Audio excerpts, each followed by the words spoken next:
Hey now, we are getting over, and I am the Silver King, Adam Silverstein, here to lead you through these hard times. Data with your 2025 WWE Money in the Bank Ultimate Preview. That's right, Getting Over is back once again, and we are here to break down all four matches as of now that comprise the WWE Money in the Bank 2025 card. We're also going to discuss everything that happened across Raw and SmackDown this week as we bring you the 747th edition of Getting Over. And yes, that does mean episode 750 is just 1 week away. Same bat time, same bat channel. Next Tuesday, we celebrate 750 episodes of the Getting Over Wrestling podcast. And as we get into today's show, look, I always want to be frank and candid with you, our listeners, our Getting Overheads. The fact of the matter is, episode 750, it is not coming together like we originally planned. One of the consequences of WWE shoving so many special events into such a short period of time is that it unexpectedly bumped up our 750th episode by a couple of weeks. And that conversely shortened our preparation time. When you combine that with our busy schedules, the NBA playoffs, Silver King finally getting a new car for the first time in 12 years, the timing of all of this in the month of May into June, it really put us in a tough position where we have not been able to book the show to the level that we somewhat promised, but definitely planned. So as everything stands right now, a week out from 750, I cannot say for sure what format that episode is going to take. And that's disappointing to me personally because I feel like we delivered big time with LA Knight and Bryan Danielson for episode 500.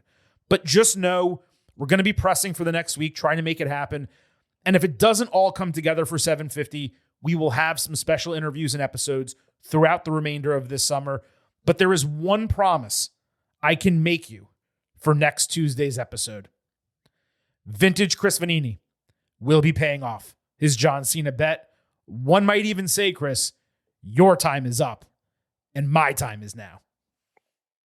That is right.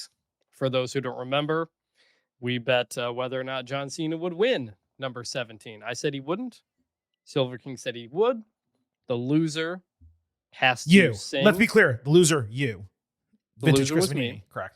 The loser, me, will have to sing or rap. Rap, not sing. John Cena theme song or songs. Correct. On the show. And that is up to the Silver King what it is. Yes, I will make that decision. I will tell all of you I'm leaning toward Vintage having to do at least one verse of both because I kind of was leaning more one way on what I wanted him to do.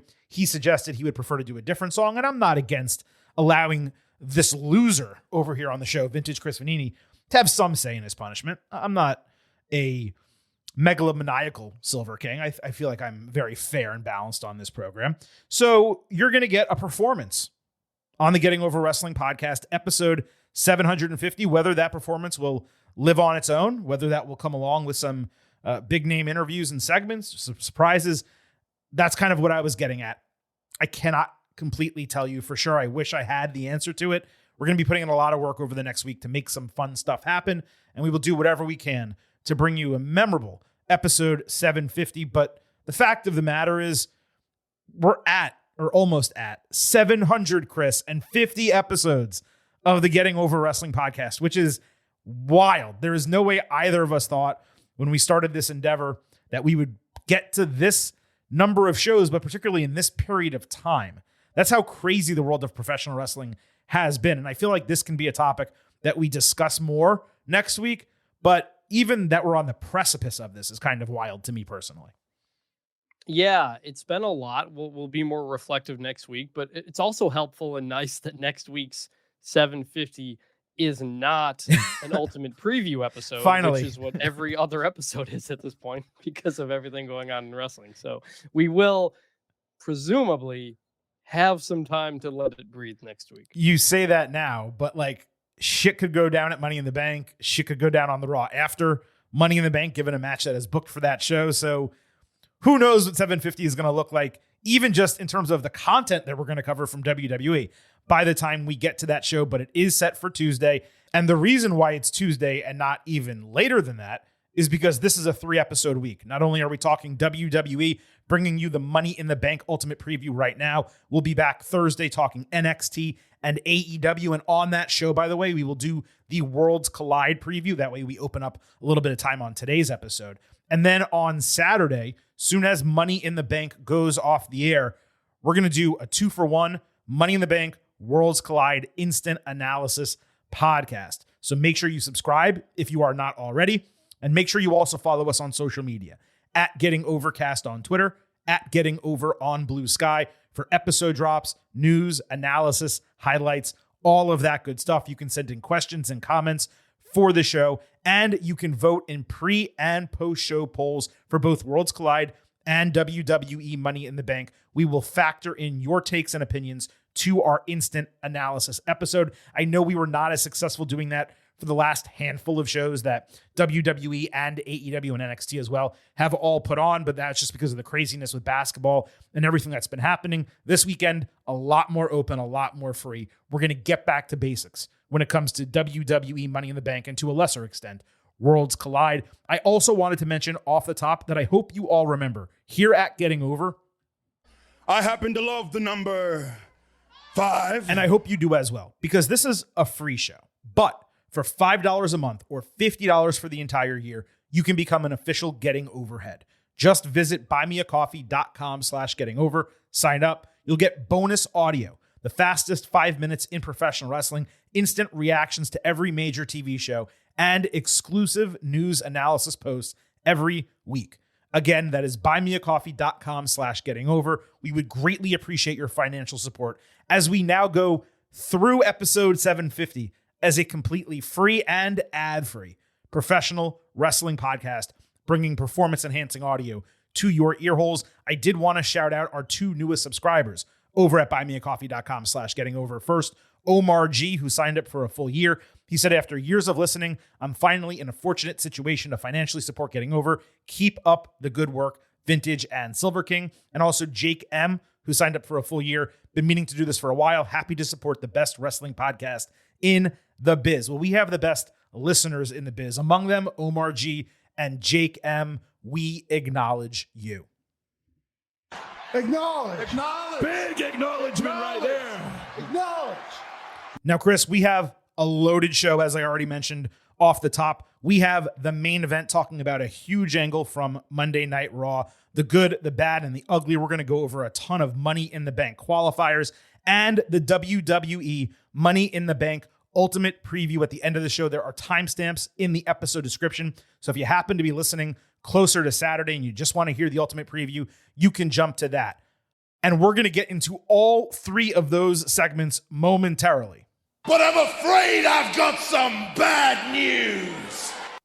And that bad news starts with a decision that has rocked, to some degree, the world of professional wrestling. R-Truth and Carlito both announced Sunday that they have not had their contracts renewed by WWE. Dude, not cool. Carlito's expires in 2 weeks. Not sure about R-Truth. Clearly soon. They're respectively 53 and 46, Truth being 53. And obviously, both of them have primarily been in comic relief roles of late, while taking bumps less often on TV. First on Carlito, his final run was honestly about as good as one could expect. He was only brought back full-time after he got that huge pop at WWE Backlash in Puerto Rico, and WWE really could not even figure out what to do with him initially until they brought him in and added him to Judgment Day. He picked up where Truth left off, though it was mostly as a background character, far less frontward-facing. Truth is the one that we really need to converse about.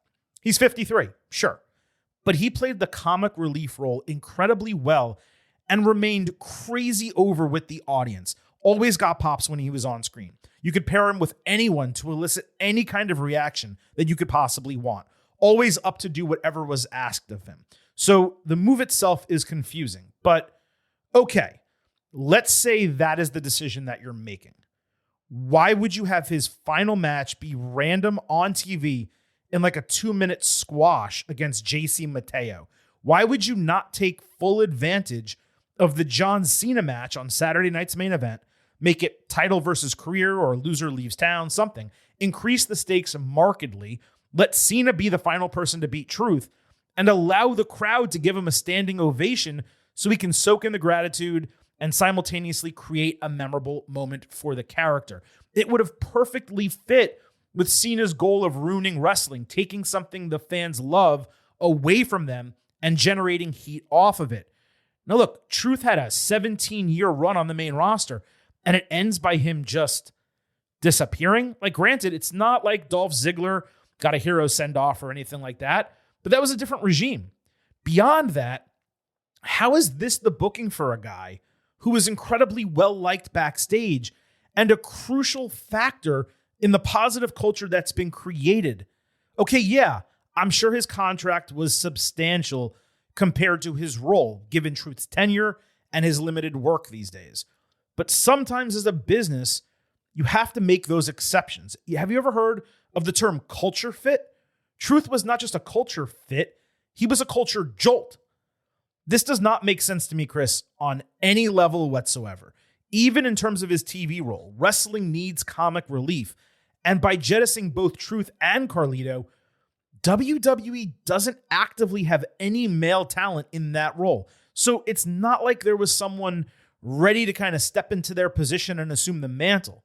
So yeah, this doesn't make a shred of sense why you would deliver such a clear blow to morale for no reason whatsoever. This is another WWE unforced error in a string of them recently.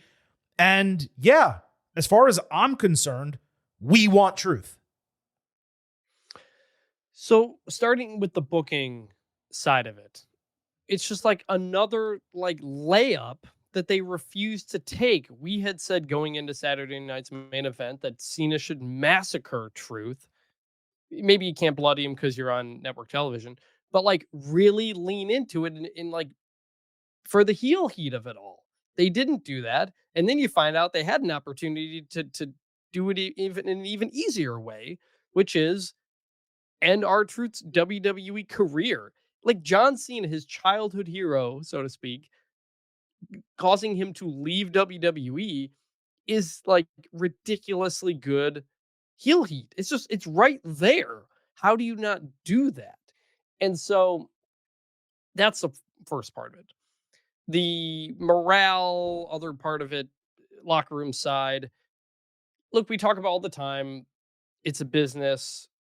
They're bringing, they try to bring more and more NXT people up in various things, and they're rotating through people a lot quicker than they used to.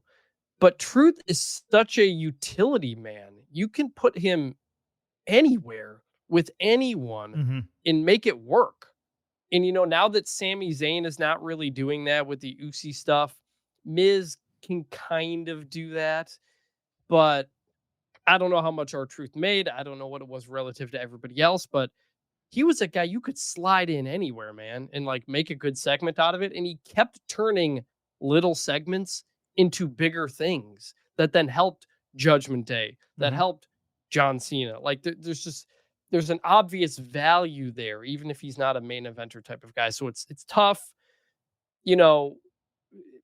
As for his future, I don't know. There's options. He went to TNA back in the early 2000s when he got let go and cut some good promos on WWF, WWE back in the day. So like he was a former NWA champion. Like he wasn't always just a comedy guy. The him and Miz stuff with Rock and Cena back in the day, like he's got a wild life story, incredible life story, and he's made more than the most of what anybody could expect out of a wrestling career. Yeah, I mean, when you stay at a job for an extended period of time, right, you continuously, and obviously an office job is different from an entertainer and contracts can change, but it's rare that you take a pay decrease, right? So when you're somewhere for 17 years and it's continuous work, generally every year you're getting a raise, you're getting extended and maybe getting other perks and whatever the case might be. So it is definitely within the realm of possibility that they looked at his contribution level and his pay level, and they said,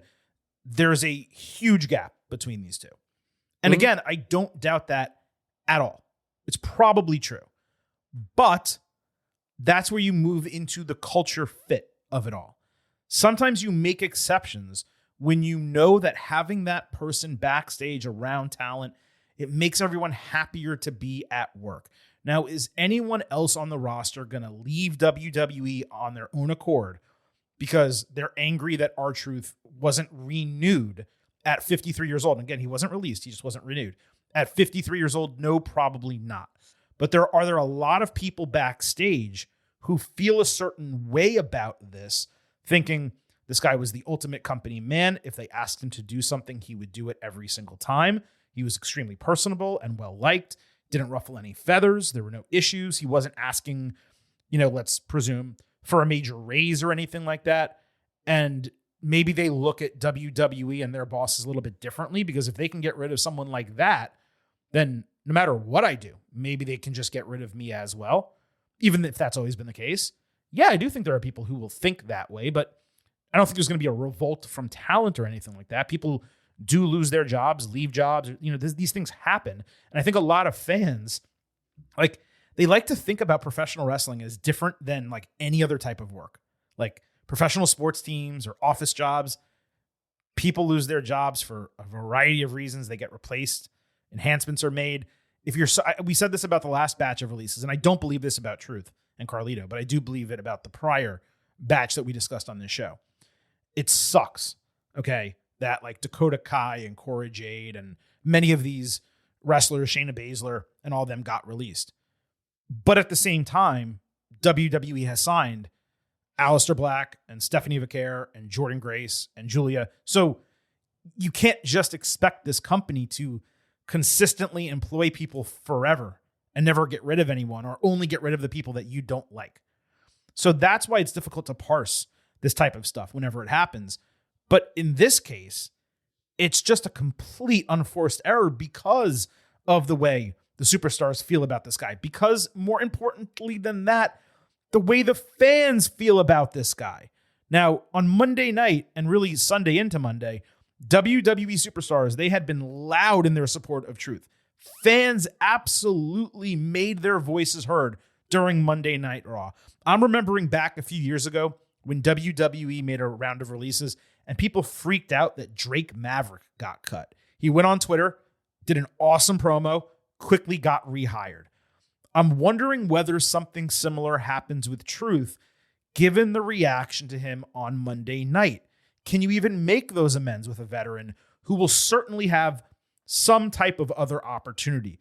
There was a rumor out there that TNA is going to bring in 2 former champions. And this rumor was out there before Truth was not renewed, or before that was announced at least. So perhaps there has been a plan to get him over to TNA for a few years, then he signs a WWE Legends deal, and then he retires. But in lieu of that, if you're WWE and you see the response from your wrestlers and from your fans, don't you make an effort to bring them back? Because in kayfabe especially, given Truth's forgetful and confused as his character, and you didn't really write him off, you could actually have a lot of fun with it. Do you think that's an actual possibility, Chris? Yes. I think that would be fun. There's a lot of different ways you can kind of go about it. My brother had thrown those ideas at me as well. So it's not out of the realm of possibility. And look, ultimately, yes, he was in his 50s, even though he doesn't look like it, which is incredible. Not at all, yeah. But, there are limitations to what you can do in the ring at that point. I don't know. It's tough, but he's clearly got more fans now than at maybe any other point in the last 10 years. Mm-hmm. So there's a lot you could do. Yeah, there is. So we'll move off of this topic. We'll briefly talk about when Truth got chanted later in the show, but I don't know. I have fingers crossed that they bring him back in short order to realize the error of their ways. Is that like WWE and especially TKO? No, it's not. But is it possible? In 2025, I believe anything is possible. WWE announced Monday ahead of Raw, it has signed a sponsorship extension with Slim Jim, which not only gave it center ring placement on Raw, you saw that Monday night, but Chris, get this, its logo on tables across all shows, which is really as gaudy and tacky as you could possibly get.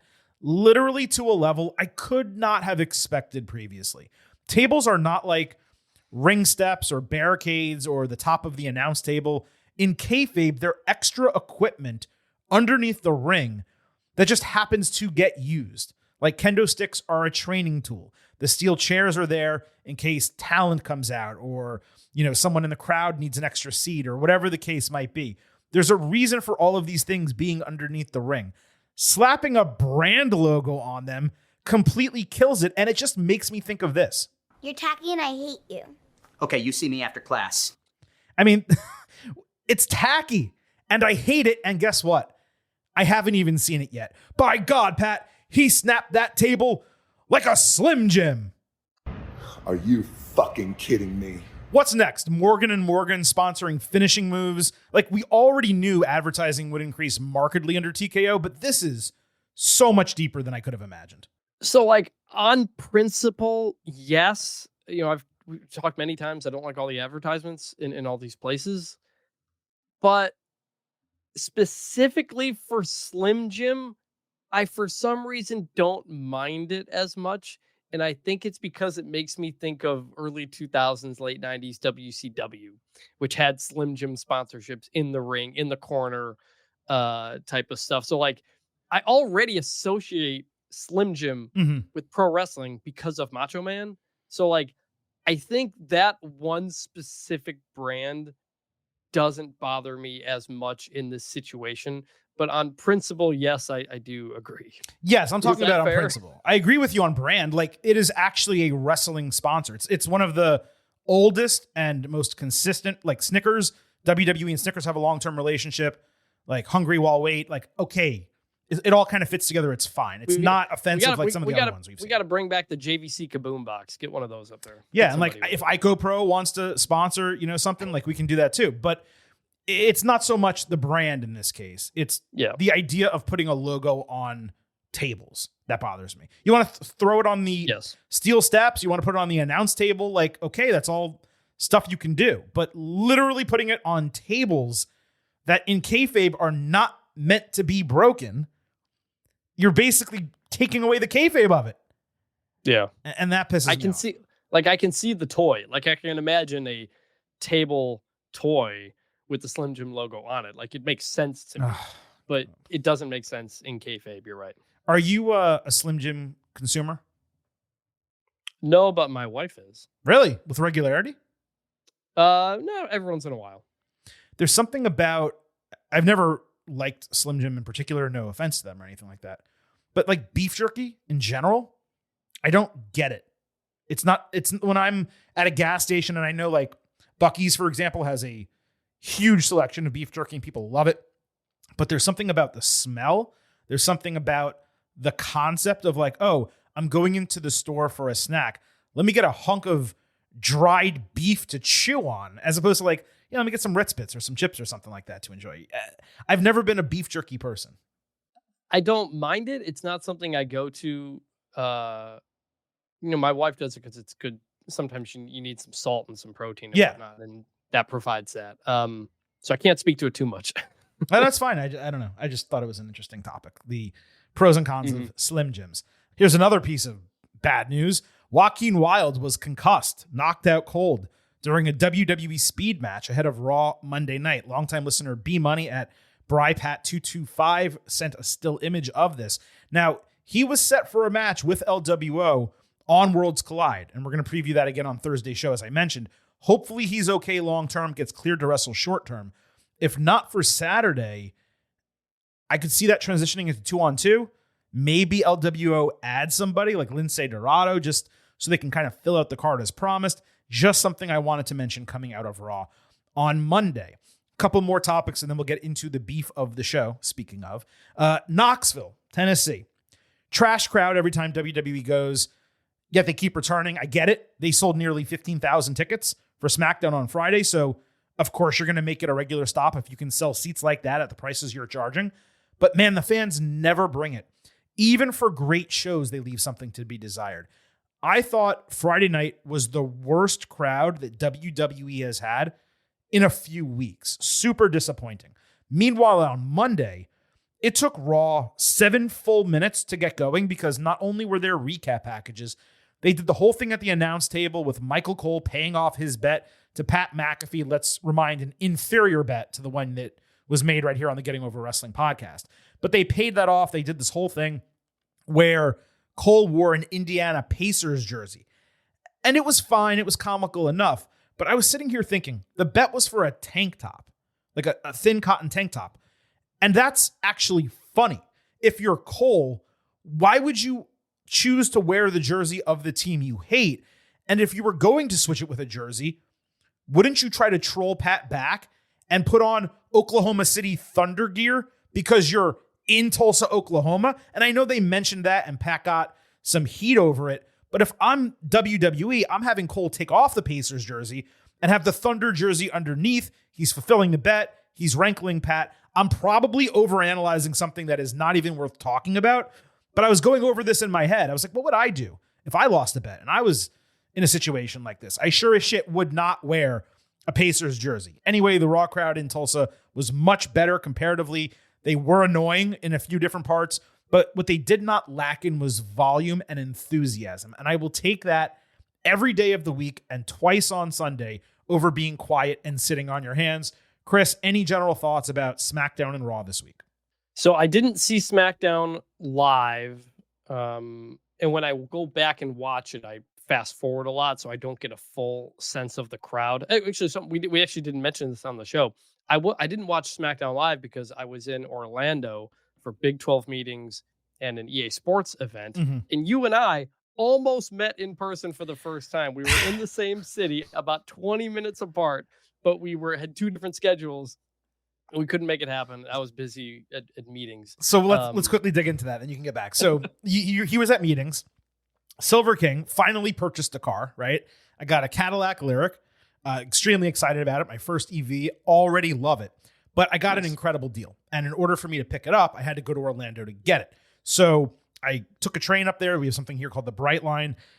Took it up there, and then they picked me up from there, and I was going to drive back. And I was talking to Chris. I was like, hey, what are we going to do about the show? And what's our schedule for the week? And he's like, I'm in Orlando for a couple of days. I'm like, you're not in Orlando Wednesday. He goes, yeah, I'm in Orlando Wednesday for the Big 12 and for EA Sports. I'm like, holy shit, I'm going to be in Orlando. Let's meet up. Like, let's get lunch. Once I get the car, I can do whatever. Problem is, Chris was in the exact opposite direction that I needed to take to go home. And, I wanted to be home by the end of the night because I had already taken a 3-hour train up there. I wanted to bring my car back and just move on with my life. He was in meetings and stuff, as you kind of said. And I was like, hey, let's meet in the middle. And you apparently felt it was more important to talk to, I don't know what, the Kansas coach than meet your co-host over the last 5 years on the Getting Over Wrestling podcast. So I'm putting it completely on Chris. No, but in seriousness, he was there working and it just didn't work. We tried to time it perfectly. We tried to make plans. We were in this, not only the same state, the same city, like you said, 8 miles, 10 miles away from each other, and we couldn't do it. Yeah, it was a busy time. Glad you like your car. I do. My work stuff went well. So that was good. Anyway, back to the crowds. Knoxville was sure, whatever. I think Raw was better. The what stuff still pops up from time to time and it causes problems. It came up in the Lyra promo with Becky. But the We Want Truth chants stuck out, as you said. So it was a little bit better. Yeah, I thought it was a much, much, much better crowd despite having 5,000 fewer people. And, look, I'm not one to praise Tulsa, Oklahoma for any reason. I've never been there or anything, but they came to play. The other thing, I was getting the jersey thing too, by the way. Oh, yeah. No, Cole had to wear the Pacers jersey. No.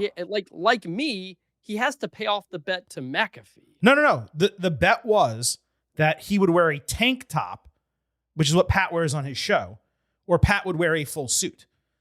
Pat brought a Pacers jersey and he put it on. That's A, that's not a tank top. B, if you're going to change the bet and you're Cole, then you kind of need to do your own thing and kind of give yourself a little, you're still wearing the tank top, but you're giving Pat a hard time at the same time, simultaneously. Yeah. I as speaking as a loser of a bet, I think you have to something I wouldn't know about, folks. So okay, maybe I gave an opinion from a wrong stance as the winner here. Yeah. And that was interesting timing though, that they were in Oklahoma, like Oklahoma City, Right. for the NBA Finals. That really were weird show, in that they like showed some NBA highlights to promote a Tyrese Halliburton shirt as well. Like They also showed crossover. a shot that took game 1 to overtime because it was on the shirt. Yes. But as like the way they kind of promoted it is like, that's the way the series ended. And it absolutely wasn't. That's literally how the series started. So I just thought that was interesting. Before we get into everything else, I did have one DM to read. Joe Schmo at JDC_1996. He said, am I on crazy pills, or has the pedantic rage bait about WWE being on a decline / Triple H never being a good booker in the first place, has it been out of control? Raw is the most consistently booked TV week to week, in my opinion. Raw was good after the premiere until they went to Europe, and it's been really good after Mania. SmackDown is SmackDown, but I feel like they've gotten a hold of what the show is supposed to be the past 3 weeks or so. Maybe it's just me, but the WWE booking hate has been crazy, LOL. Let me just say quickly, I agree, SmackDown has found its groove over the last 3 weeks, and that's hugely positive. There's definitely something going on. Some type of concerted effort to like turn the tide in terms of how WWE and its product are being perceived. Remember, we talked about for so long how AEW was the babyface company, but WWE had somehow inexplicably managed to become the babyface due to a combination of it being sold, the popularity of the Bloodline angle, Cody Rhodes being super over, Rhea Ripley's popularity, bringing CM Punk back, etc. The perception now, it feels like it's WWE, quote unquote, turning heel again. And it's not totally without reason, because there's been a clear momentum shift with a bunch of unforced errors. WrestleMania weekend, combining the main event booking with Travis Scott and The Rock not appearing, with the overabundance of advertising, with the tilted celebrity appearances that do not speak to the average WWE fan, to now fan favorite releases like Dakota Kai and R-Truth.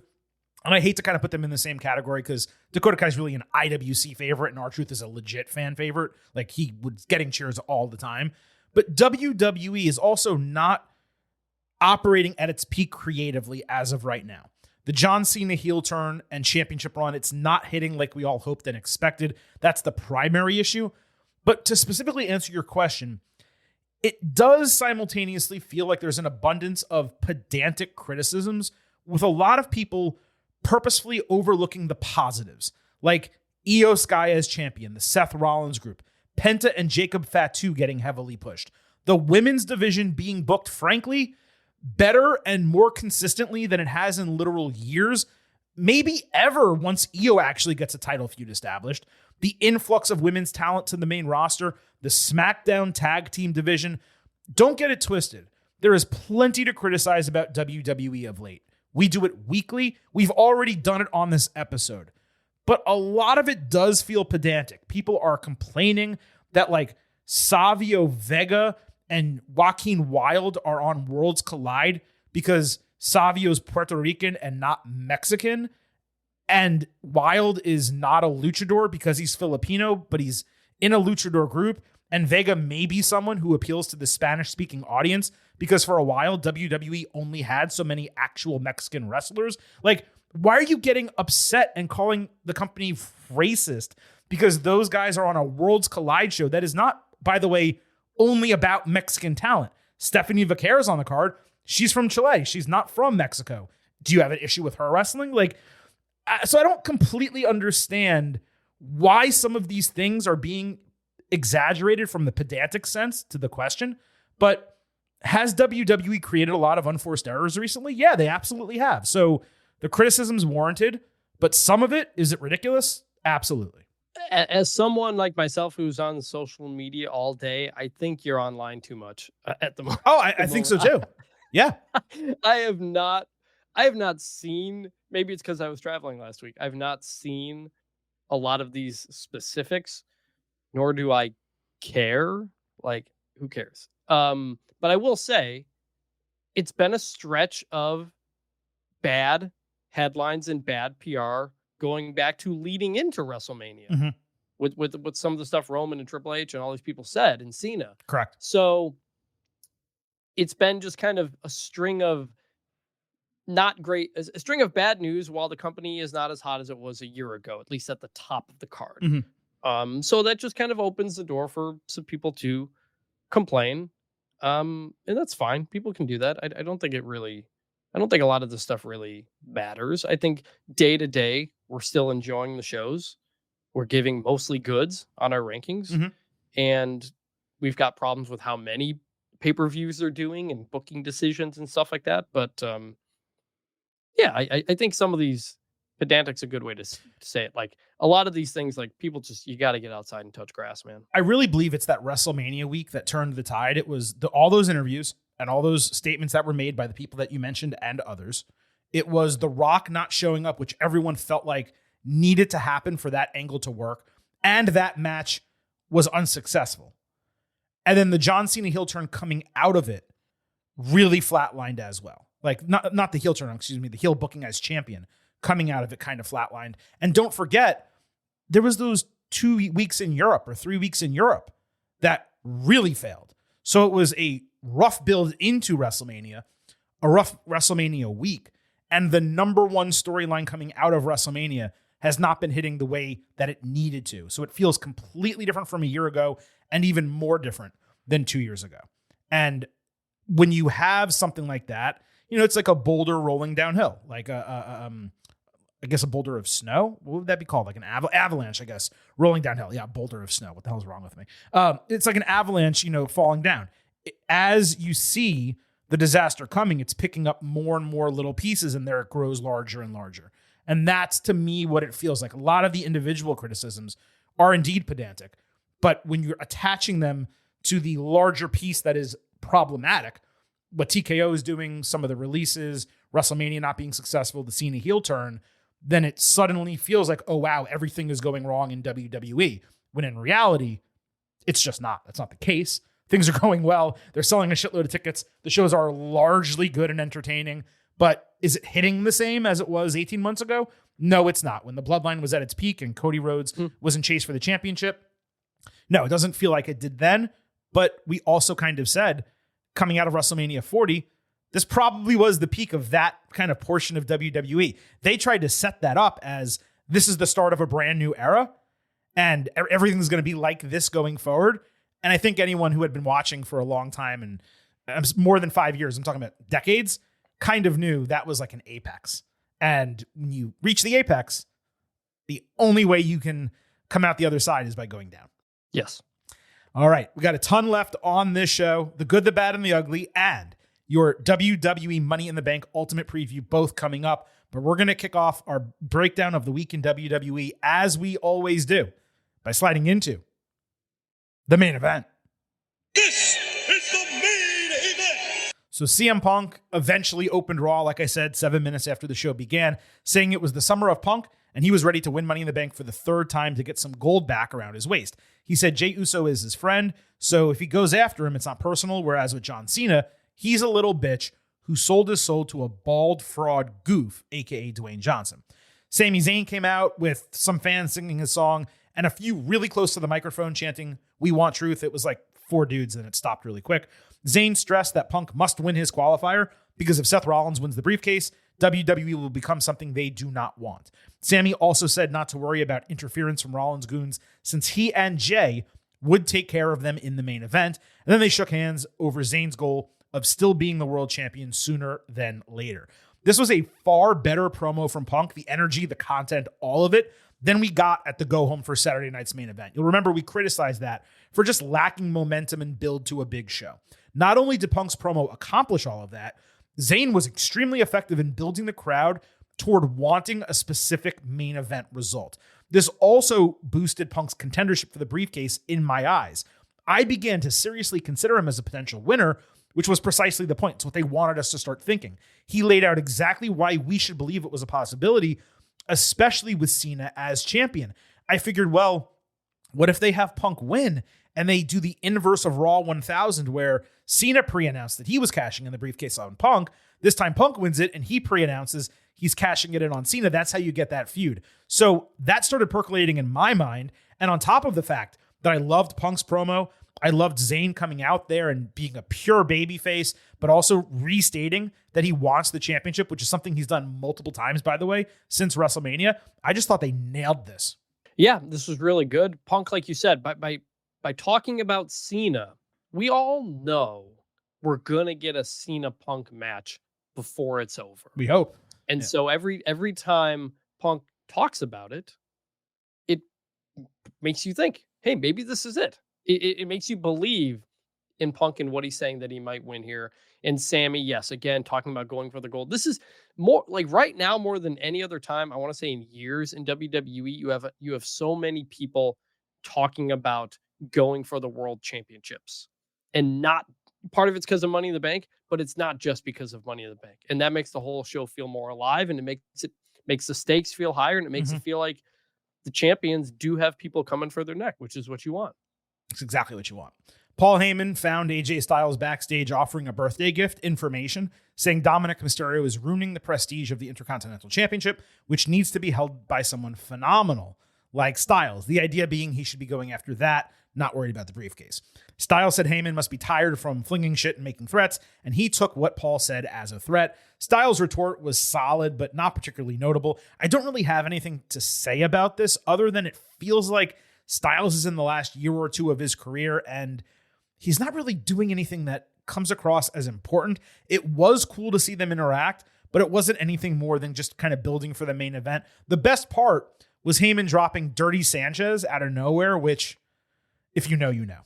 Yeah, I don't know about AJ. It's weird because like they kind of sometimes say he's leaning toward the end of his career, but if he really is, you want them to really kind of like lean into that. And maybe you don't do it as much because the Cena thing's going on right now. And I don't know, like, do they not want to lean into the AJ Styles retirement tour while the John Cena retirement tour is going on? But you do want to make sure he's appreciated and doing enough big things before we realize, wait a minute, he's done. And we didn't get to enjoy that in the moment. Yeah, it feels like the AJ Styles injury, because don't forget he came back and got hurt immediately in that first match. It really threw off what their plans were for him. I want to say he was on SmackDown at that time too. Yeah, that sounds right. Like, wasn't he fighting Carmelo Hayes, I think? So yes. Like he switched brands and like all this stuff happened. And it just feels like because he got hurt at that juncture, whatever plan they had for him had to get thrown out. And now they're trying to find a way to piece him back into something. And maybe he wins the Intercontinental Championship. And that would actually be great if he did. But I don't know. It just feels like there needs to be, it feels like what you just said is true. Whether it's this year or maybe they delay it to next year because of Cena, it feels like Styles is about to do a retirement run. Cena clearly is. It feels like Rey Mysterio might be as well. He also got hurt, which obviously delayed stuff. And you can't really run 3 retirements simultaneously, particularly when they are those 3 guys. Yeah. I mean, all 3 of them are truly deserving of major special moments and their own few month period where it's the last time you see them. And there is so much effort being put into Cena's retirement. Like, how do you fit in the rest? And I think they're in a really tough spot right now. Yeah. So we had Jay and Sammy against Braun Breaker and Bronson Reed. Sammy got matching glasses and did the full entrance with Jay, including his own dance in the middle of the ring. He's such a clown, but in like a good way.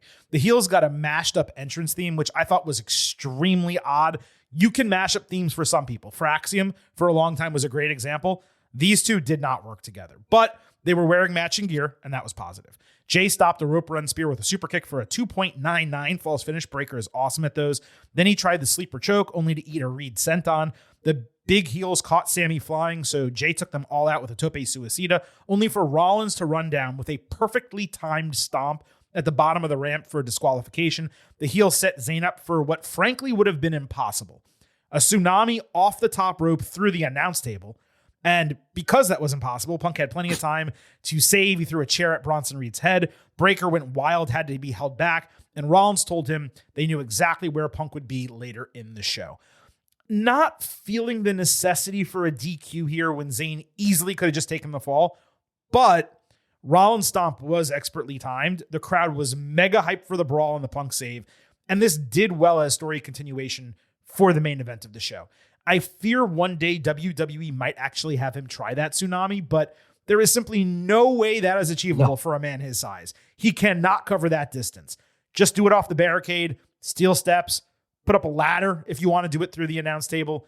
Let's not take a risk like that again, trying to go off the top rope through the announce table. But I will say the crowd went bonkers thinking he was actually going to try it. So it did play. Also, when he did it off the cage, which he shouldn't have done, he got hurt. So like, don't do that. This was fine and good for what it was, but like, so many Jay matches aren't ending in finishes. Like, why can't either they just take the loss and it's not him, or he gets the win or something? It's like Jay is just like in a DQ cycle, essentially, is what he's gone through. But this made sense. It set up the main event. I'd actually forgotten when they came out for this. I was like, wait, is this not the main event? What is? And I had to remember what was going on. So they've done a really good job on Raw since WrestleMania of telling a story throughout Raw. They keep doing it really well. Punk and Rollins and Bronson and Sammy and Jay and all that. There's a story throughout the show, and it builds, and it keeps you tuned in, and it keeps you, what's going to happen next? That's something they really got away from for a while, and it just makes for a much better show.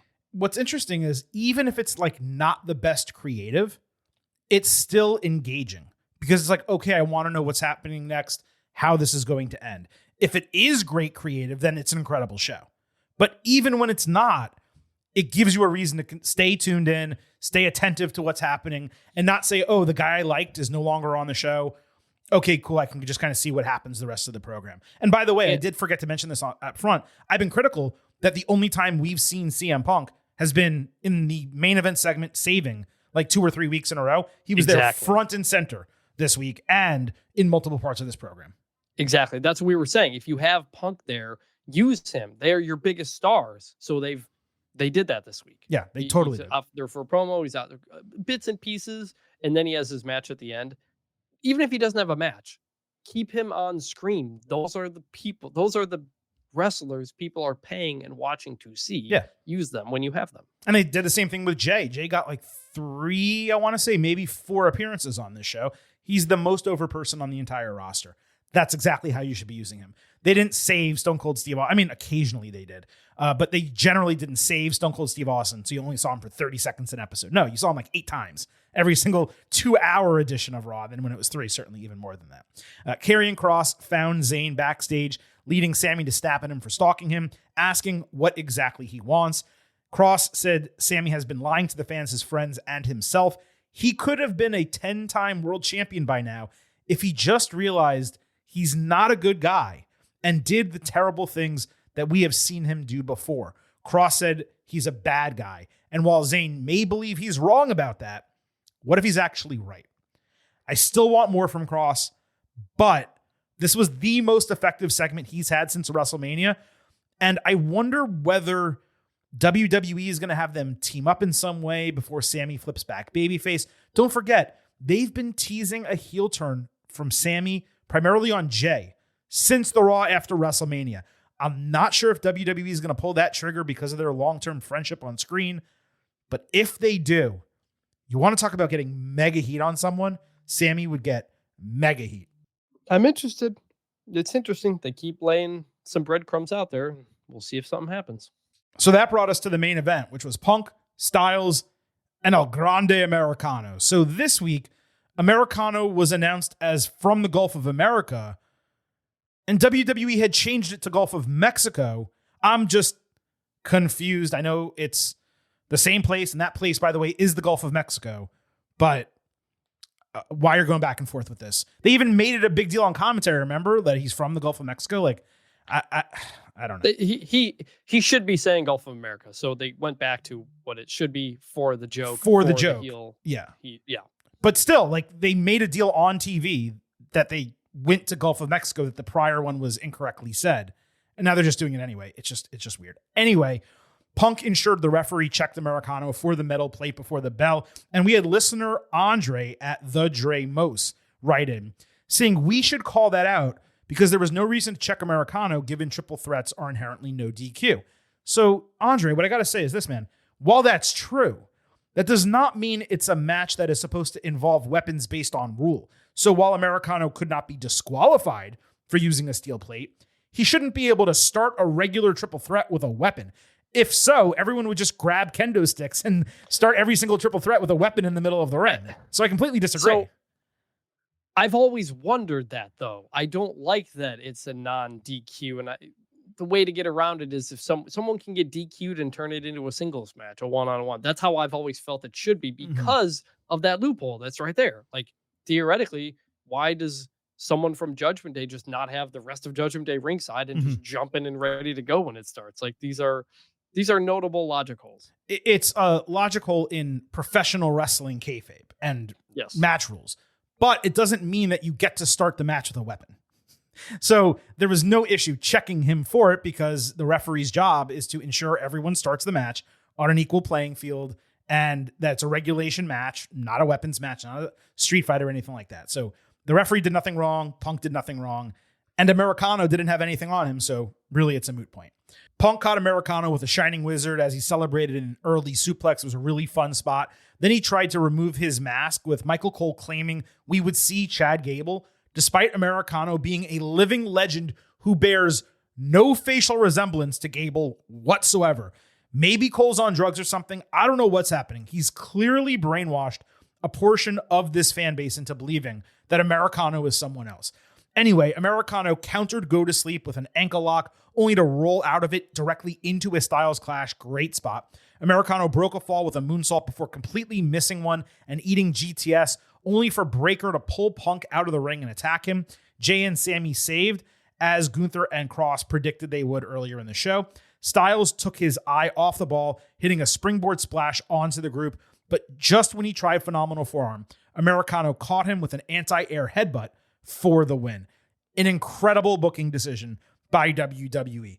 This living lucha legend who waited decades to wrestle for this company finally gets an opportunity to compete in Money in the Bank after all of these years. Think about how many luchadors this is going to inspire in Mexico and beyond. Buena suerte, amigo. Mucho éxito. Long overdue, Chris. Are you ready to give Americano his flowers here? So it was pointed out by some people last night and this morning that El Grande Americano was wearing boots that said CG on them. The same boots used by one Chad Gable. Gable, yeah, they're friends. They share stuff backstage. Gable acknowledged this on social media on good. Tuesday morning, and said, El Grande Americano had lost or forgotten his boots, and he needed the boots. And Chad Gable, as a very good friend, offered them to El Grande Americano. So that was taken care of. But there was a moment there where people thought they saw something that clearly, but don't forget, was not the case. Gable's his biggest fan. He has the shirt that says El Grande Americano numero uno. So he's supporting his friend, and people share gear all the time. That's not abnormal. Yes. I was honestly surprised that El Grande won this match in a match with CM Punk and AJ Styles. You kind of figured they'll want one of these big names in it and do something, especially because Rollins is there. And instead, no, they don't. It was an interesting way to do it. I'll get into Seth in a minute, but yeah, this was good. Yeah, more seriously on Americano winning, a total shocker. Figured it would be Punk for the star power with Jay and Sammy protecting him. Styles I knew wasn't winning since A, he shouldn't be in the Money in the Bank ladder match, and B, he does seem focused on the Intercontinental title. But Americano pulling this out, it came out of nowhere, and really, it was set up expertly well with the opening segment priming the crowd for wanting Punk and being disappointed if anything other than that happened. It was a great job working the fans, and it was a great decision given Americano is going to be far better in a ladder match than either Punk or Styles would have been given their age and honestly the wrist factor. Like, Americano is going to be able to do some crazy shit, and neither of them really should be at their current ages when they're trying to prolong their careers. So, technically, I guess they didn't have to make this match with those three in particular, but I'm glad they did. And it's pretty crazy that Americano is going to be in the Money in the Bank ladder match. Now, you mentioned Rollins, and that's because there was a post-match attack. So Rollins, in a trench coat looking like a cross between Neo or I guess really Morpheus, attacked Punk specifically after the bell. As they brawled in the ring, Breaker speared the life out of Punk. Zayn saved only to take a stomp. Punk ate a stomp as well for good measure. Breaker then speared a saving Jay, who also took a stomp. Reed then crushed him with two tsunamis as an exclamation point. Bronson, by the way, looked really good. He may have lost a little bit of weight while he was gone. Overall, a strong storyline to close the show and really last the entire length of the show. What really stood out to me was not so much this insular angle, but the way Gunther, Cross, and Styles were factored into it across the 2.5 hours. And we'll talk more about Jay and Gunther later in our WWE Money in the Bank Ultimate Preview. But there were a lot of intertwined stories and goals. It created a more holistic, full world experience that we generally enjoy when it's offered to us. And it definitely was on Monday. So I really liked Rollins' trench coat. I want that to be his look permanently moving forward. Like, it fits with that or wear the all white when everybody else is wearing the black suits. I don't want all the fancy, crazy stuff anymore. I thought the black trench coat looked great. He looked like a leader. He looked like Zod, like from Superman. Mm-hmm. It was a very strong look. That should be the full-time look from him. I like that the heels stood tall. This group has been able to do that quite a few times, and you need to do that to legitimize them, to bring them heat and all that kind of stuff. So really good post-match as well. Yeah, I'm not sure if I'm completely down with the trench coat look being what Seth Rollins wears all the time, but I did like the fact that they were all in like plain black, either leather or leatherette, like it looked like leather, some of the accentuations on the gear that Braun Breaker and Bronson Reed wore. I like that overall vibe for their group, but I'm going to also stick with what I said last week and really the week prior, but especially last week once Bronson Reed got added to the crew. They need a name. They need something to establish them as this is what we are and this is what our goal. You know, D-Generation X, it spoke to what that group was. NWO, it told you what their goal was. It's sitting out there, the vision. It's extremely easy. Even if they don't go with that, they can come up with something else. But there has to be that final piece that just kind of brings it all together, because right now it just feels like three guys and Heyman who are all kind of working to help Seth Rollins. And even though we know that the goal is beyond that because Rollins has stated it, I just want that final piece of the puzzle just to bring it all together. Now, we have a lot of show left here on the Getting Over Wrestling podcast. Allow the Silver King to remind you that this program is all about Defy. So please, folks, stop being marks for yourselves and go back to being a mark for me. Go back to being marks for Silver King, for Vintage, for the Getting Over Wrestling podcast. Head over to Apple Podcasts and Spotify. Leave a 5-star rating on Apple. Take a little extra time. Leave a 5-star written review. If you do, we will read it live right here on the show. And if you are a Spotify listener, please just take a little time and hit that 5th star. We would greatly appreciate it. Please also remember to subscribe to us on YouTube at Getting Overcast. Not only can you listen to full audio episodes, you get full-length video interviews and clips from our past interviews, all on YouTube at Getting Overcast. Chris, there is still a ton left to talk about from Raw and SmackDown, including all of the Money in the Bank qualifiers besides the one that we just covered. We still have the WWE Money in the Bank Ultimate Preview coming up. But first, we need to tackle the good, the bad, and the ugly. Hey, yo. Survey says one more for the good guy. Say hello to the back. Don't sing it. Bring it. Now, as mentioned, we're going to kick off with a bunch of Money in the Bank qualifiers and segments related to that.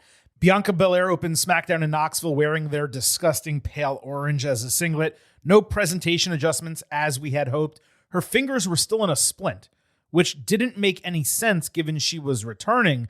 And we were also forced to listen to Rocky Top, despite that never happening all the other times WWE had been there with Bianca. I digress. Bianca cut a pure babyface promo, not at all similar to what we saw last week, before Naomi interrupted, getting real heat. Naomi said she's been trying for months to contact Bianca to ask for forgiveness. Belair reminded how Naomi betrayed her and threatened accordingly. Naomi said she would put Bianca in a wheelchair just like her mama, who was ringside in a wheelchair. Jade Cargill stormed out, easily dispatched Naomi, stared down Bianca, and that bled into the qualifying match. I was super mixed on this segment. Naomi was great as usual. Belair was like mediocre by herself, but much better once she got to work with Naomi. For the return of a major star, even if she had only been out like 5 weeks, it just left a lot to be desired. And why exactly is Belair back on TV if she's not cleared to wrestle, which would be the case, one would assume, given she's still wearing the splint? On top of that, not refreshing her at all, like we hoped they might, given last week's fantastic video promo. That was a massive disappointment. She and Charlotte Flair are both so badly in need of refreshed characters. It's insane. It seems like Charlotte may be getting that, but for Bianca to come back and be exactly the same person, it just didn't really fit for me. At the same time, Belair got big babyface cheers, and she was booed on the entire road to WrestleMania, so maybe this was only about getting her firmly on the face side again. And it was great to see the fans come around to supporting her, given what had happened those prior couple of months. But then, on the other hand, Naomi was awesome. And I loved how she is just a straight villain. I broke into your mom's house, and I'm going to put you in a wheelchair just like her. Like, damn, girl. I just wish we actually got to see her in the home. I wish they took that one step further. So there's a lot of runway left for these three. It could definitely last until Evolution, maybe SummerSlam, probably as a triple threat. So overall, the Bianca of it, I wasn't impressed. But once Naomi came out, it turned the segment from borderline to good. My read on the Bianca of it all was literally just they're in Knoxville. And I think that's why they brought her back. I think that's why they played this whole thing out. I'm guessing she's not cleared. They just didn't want to not have her in Knoxville. That's why you roll out the whole orange carpet, essentially. Yeah. By playing a full version of Rocky Top, which was, I liked it. I know you don't, but like weird to see on a pro wrestling show as well. To like, open the show, whole thing, by the way. Yeah, it was like the whole thing was like, welcome home, Bianca Belair. Like, but that's it. So I don't know. And like same with the fans cheering her. I mean, it's Knoxville. I don't know what it's going to be like elsewhere. So Naomi's interruption, to your point, I like the idea. Have we ever had I broke into your house and they don't have camera footage of it in wrestling history? No, I don't think that's ever happened, right? Because yeah, I mean, you had Randy Orton and Cena, you had Edge, you had Seth Rollins and Edge, I think. Yeah, so like it happens a lot. But the whole point is that there's footage of it, and the person is in the ring seeing the footage, shocked and appalled. Yeah, Swerve and Hangman too. Like even if it's not a whole situation where it's live, like, oh, look at what's happening currently, you at least like take your phone with you. Like Naomi could have taken her phone with her into the house and shown things. Say, look, I'm in your mama's house, that type of deal. Look what, and then she shows it on the Titantron. WWE has stopped like throwing to the Titantron. I know for a while it was like a babyface would come out, cut a promo, and then look what happened last week. Don't you remember this? And they throw, but they never do it anymore. And it feels like, get back to that. This was a perfect opportunity to do it. Yeah, which tells me that she obviously didn't actually go to her house. Right. I don't love it's 2 weeks now. I don't love Naomi's red hair. Yeah, I agree. I love the black and yellow look. Just those two were so sharp. And the red just kind of overtakes all of it. So it's a lot. I do like, basically, it's a bit that every time Naomi shows up somewhere, Jade is also going to show up and beat her up. Like, it's kind of funny. It's kind of funny at this point, and I enjoy it. I'll give this a good overall, but kind of a TBD on the Bianca stuff. Yeah, no, I mean, you make a great point about the red. I mean, it's not really that we're criticizing the appearance. It's just the effectiveness of the color, right? Like, her gimmick is the caution, and it's yellow and black. So why are you then changing that to red, which isn't what caution tape is? It's yellow. And she looked so sharp. Like, and I loved when she added the razor blades. So you had the caution tape and the razor blades. And I was like, damn, she looks amazing. This is such a great presentation. The red actively detracts from it somehow. And I just wish she would go back. So I completely agree with you. So we had that triple threat qualifier. Cargill, Naomi, Nia Jax. He don't want no water. He don't want no bread. All he wants is meat. Nia hit a flying leg drop on Naomi, a hell of a spot, but they were both more focused on Jade. Cargill avoided Jax charging. She squashed Naomi in the corner, ate a spinebuster from Jade, who immediately took a Meteora. Naomi then hit a split-legged moonsault on Nia, only to get caught for Jaded and a broken fall. Nia hit a double flying crossbody and an avalanche Samoan drop on Naomi, only for the fall to be broken with a Cargill splash. Jax based a Tower of Doom, stacking her opponents, but when she tried for a double annihilator, Naomi got out of the way and caught her on the landing with a crucifix pinning combination, getting the 1-2-3 and advancing. Let's get this out of the way. Big meaty man slapping meat. That's what I want. These ladies slapped meat, and Nia hit some big time spots. If this operated perfectly with smoothness, you're maybe talking about like an A- type of match, but there was a lot of clunkiness throughout due to their size and their wrestling styles. The match was laid out well. The finish was smart. All three got opportunities to shine. And most importantly, the right wrestler won, as Naomi should be a legitimate contender to actually take the briefcase. This was a good B-level match. Naomi just barely got out of the way of that drop too. Like, it was not far from being potentially like horrifying. So that was good. And so you had that, and then the roll up for the win was a bit sloppy, but overall I enjoyed it. It accomplished what it was supposed to accomplish. It's been interesting with these Money in the Bank qualifiers. Like, I don't think they've ever, or at least this year, like said how they were determined, but they obviously all leaned into the storyline of it all, like having Naomi and Jade here. I don't know if that's just Aldis making that and choosing to because of that, but I feel like there was like one extra step you could have had to that, which is like Naomi and Jade, all right, you guys are going to battle it out for Money in the Bank because you guys can't stay away from each other or something like that. Same with Seth and some of these other ones. So they did a good job of tying them into stories, but they also, like in kayfabe, just kind of happened randomly. Yeah, I think it's inherently a little bit difficult when it's triple threat matches, because if it was just Jade and Naomi, then you certainly could have done that. And Nia has been integrated into that storyline to a degree, so that worked as well. But like, even thinking about the one we discussed, Punk and Styles and Americana, like, it's just random, right? Like how was that put together? So I think sometimes it works, sometimes it doesn't. The one criticism I would make about the Money in the Bank match booking is I just wish that they were all laid out ahead of time and they were promoted further. So that this match was known 2 weeks ago that this was going to be one of the qualifiers, as opposed to them just announcing a new set of qualifiers every week. Yes, agree. This, by the way, might be the most stacked women's Money in the Bank ever. Like, we'll talk about it a little bit later, but just coming out of this match, I was like, all right, maybe Naomi's the favorite, but like Rhea Ripley's in this match and some major names, new superstars. It's pretty damn exciting. Tiffany Stratton backstage said she's not nervous about Money in the Bank because people are usually obsessed with her anyway. Naomi confronted, just kind of talking her talk. Alexa Bliss then sidled up saying not to worry about Naomi, but worry about her instead. This was just a basic backstage segment. I will note Stratton remains a much better heel, as evidenced by her promo here. Neither anything she said nor the way she said it screamed babyface. If anything, it was the opposite. No real grade here. Definitely a step back from last week as far as Stratton is concerned. But Chris, here's my real question. Is Naomi the early frontrunner for Hater of the Year in the 2025 Getting Over Awards, a.k.a.? The Meaties? I would think she has to be. The other option would be like Jade, but it's both kind of toward each other. So it could be that. Yeah, I think Seth Rollins and Punk would have an argument as well, but Naomi is the front runner for sure. Yeah, I think she is as well. Julia got a promo package saying her one goal has never been to be the best, but rather be indisputable. Whether you love her or hate her, make herself impossible to deny. She promised she will hit harder, move faster, and think smarter, just like she has throughout her entire career, because no one can stop her.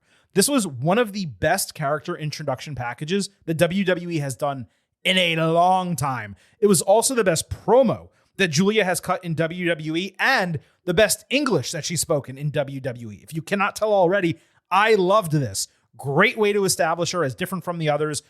Gave her a character right off the bat. Gave you a reason as a fan to buy in. This was good.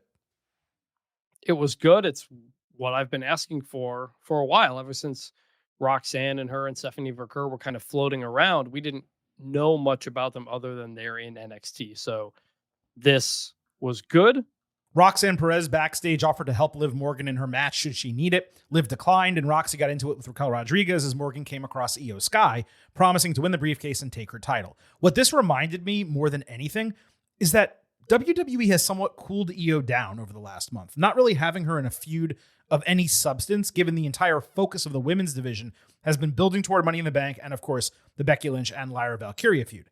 It's a huge missed opportunity to not give her like an interim feud over someone she could beat like an Natalia. That's just one example.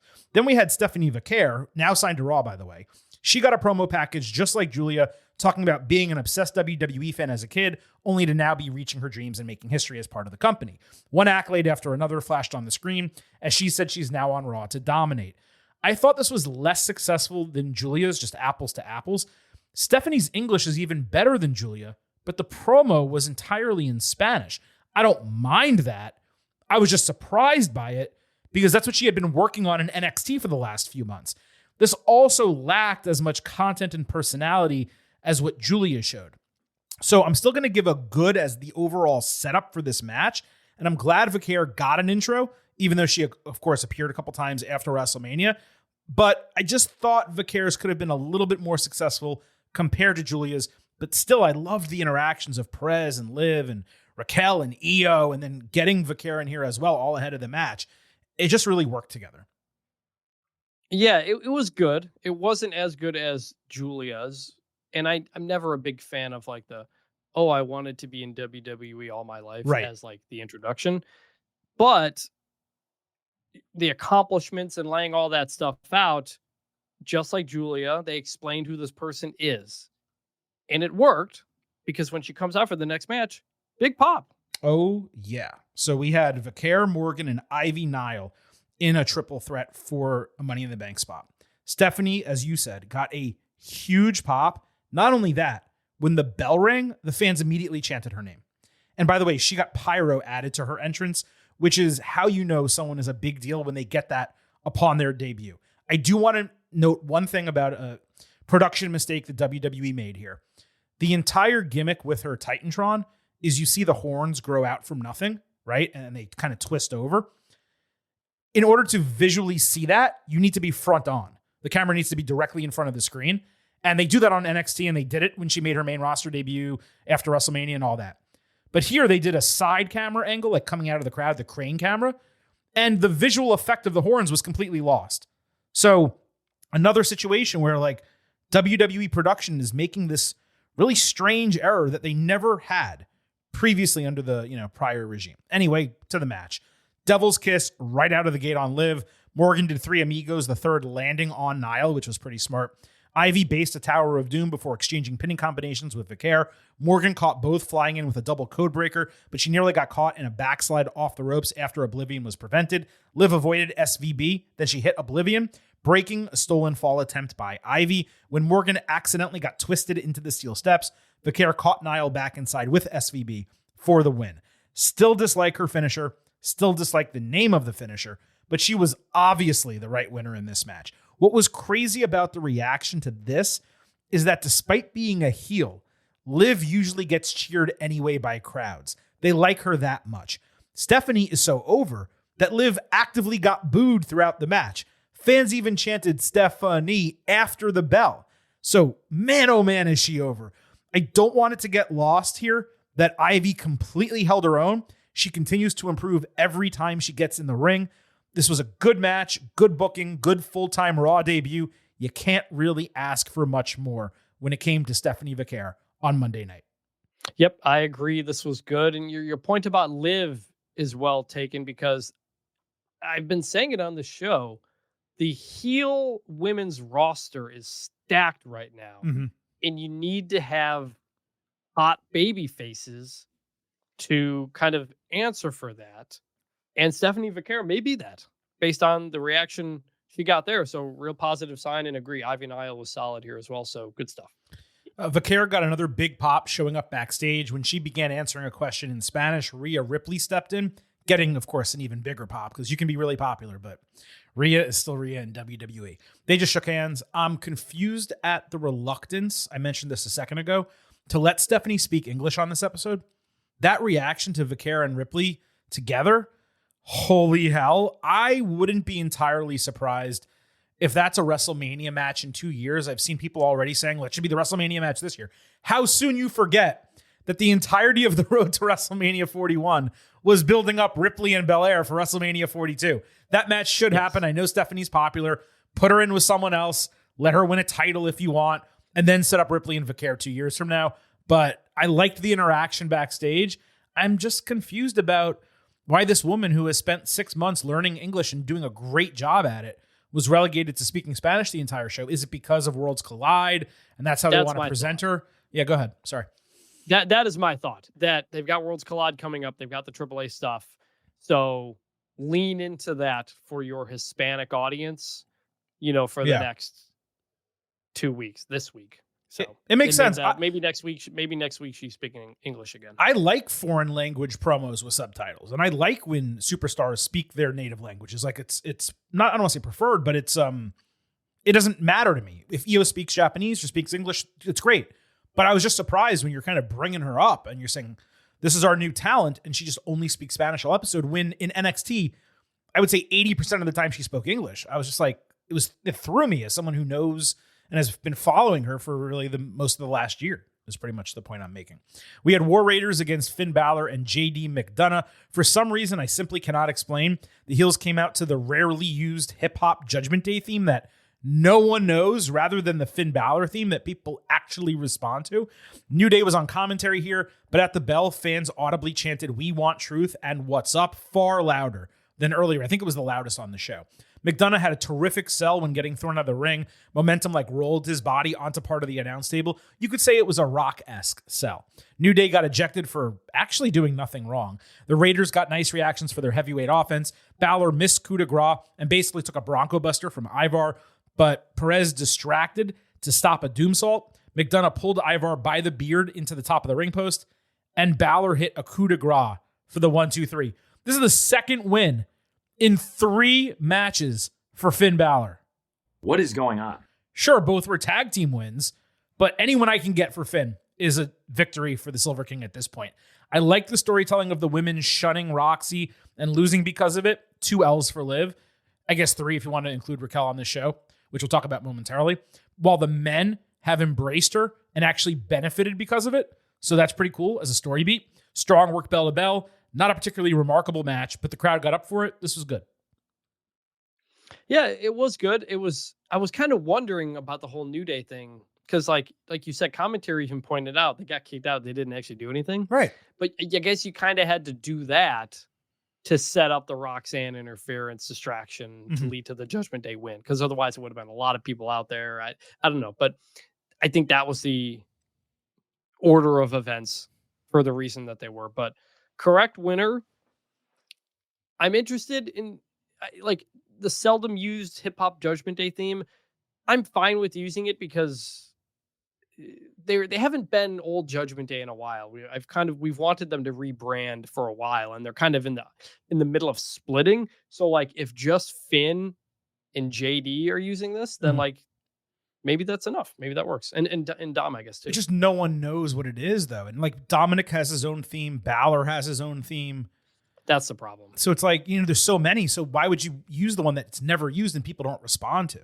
So that's kind of what stood out to me about it. The guys were pleased in the Judgment Day clubhouse, given they won, before Morgan confronted Balor, accusing him of basically planting Perez into the faction as a wedge driver. Finn said Liv is just imagining things and she's frustrated from losing recently, while Roxy is in Money in the Bank and has a chance to bring the women's title back to the group. He denied that he's operating off of any type of plan, and Liv suggested she can't trust him anymore. Morgan told Balor to babysit Perez if he wanted to be responsible for her. Dominic Mysterio then apologized for the chair incident last week. Finn slapped the title, basically saying, "Hey man, it's all good." This was definitely good for the Judgment Day commiseration, as usual. This is the most Balor has been given to chew on as a character in a long time. I would say it's maybe even more than he got in the Priest feud.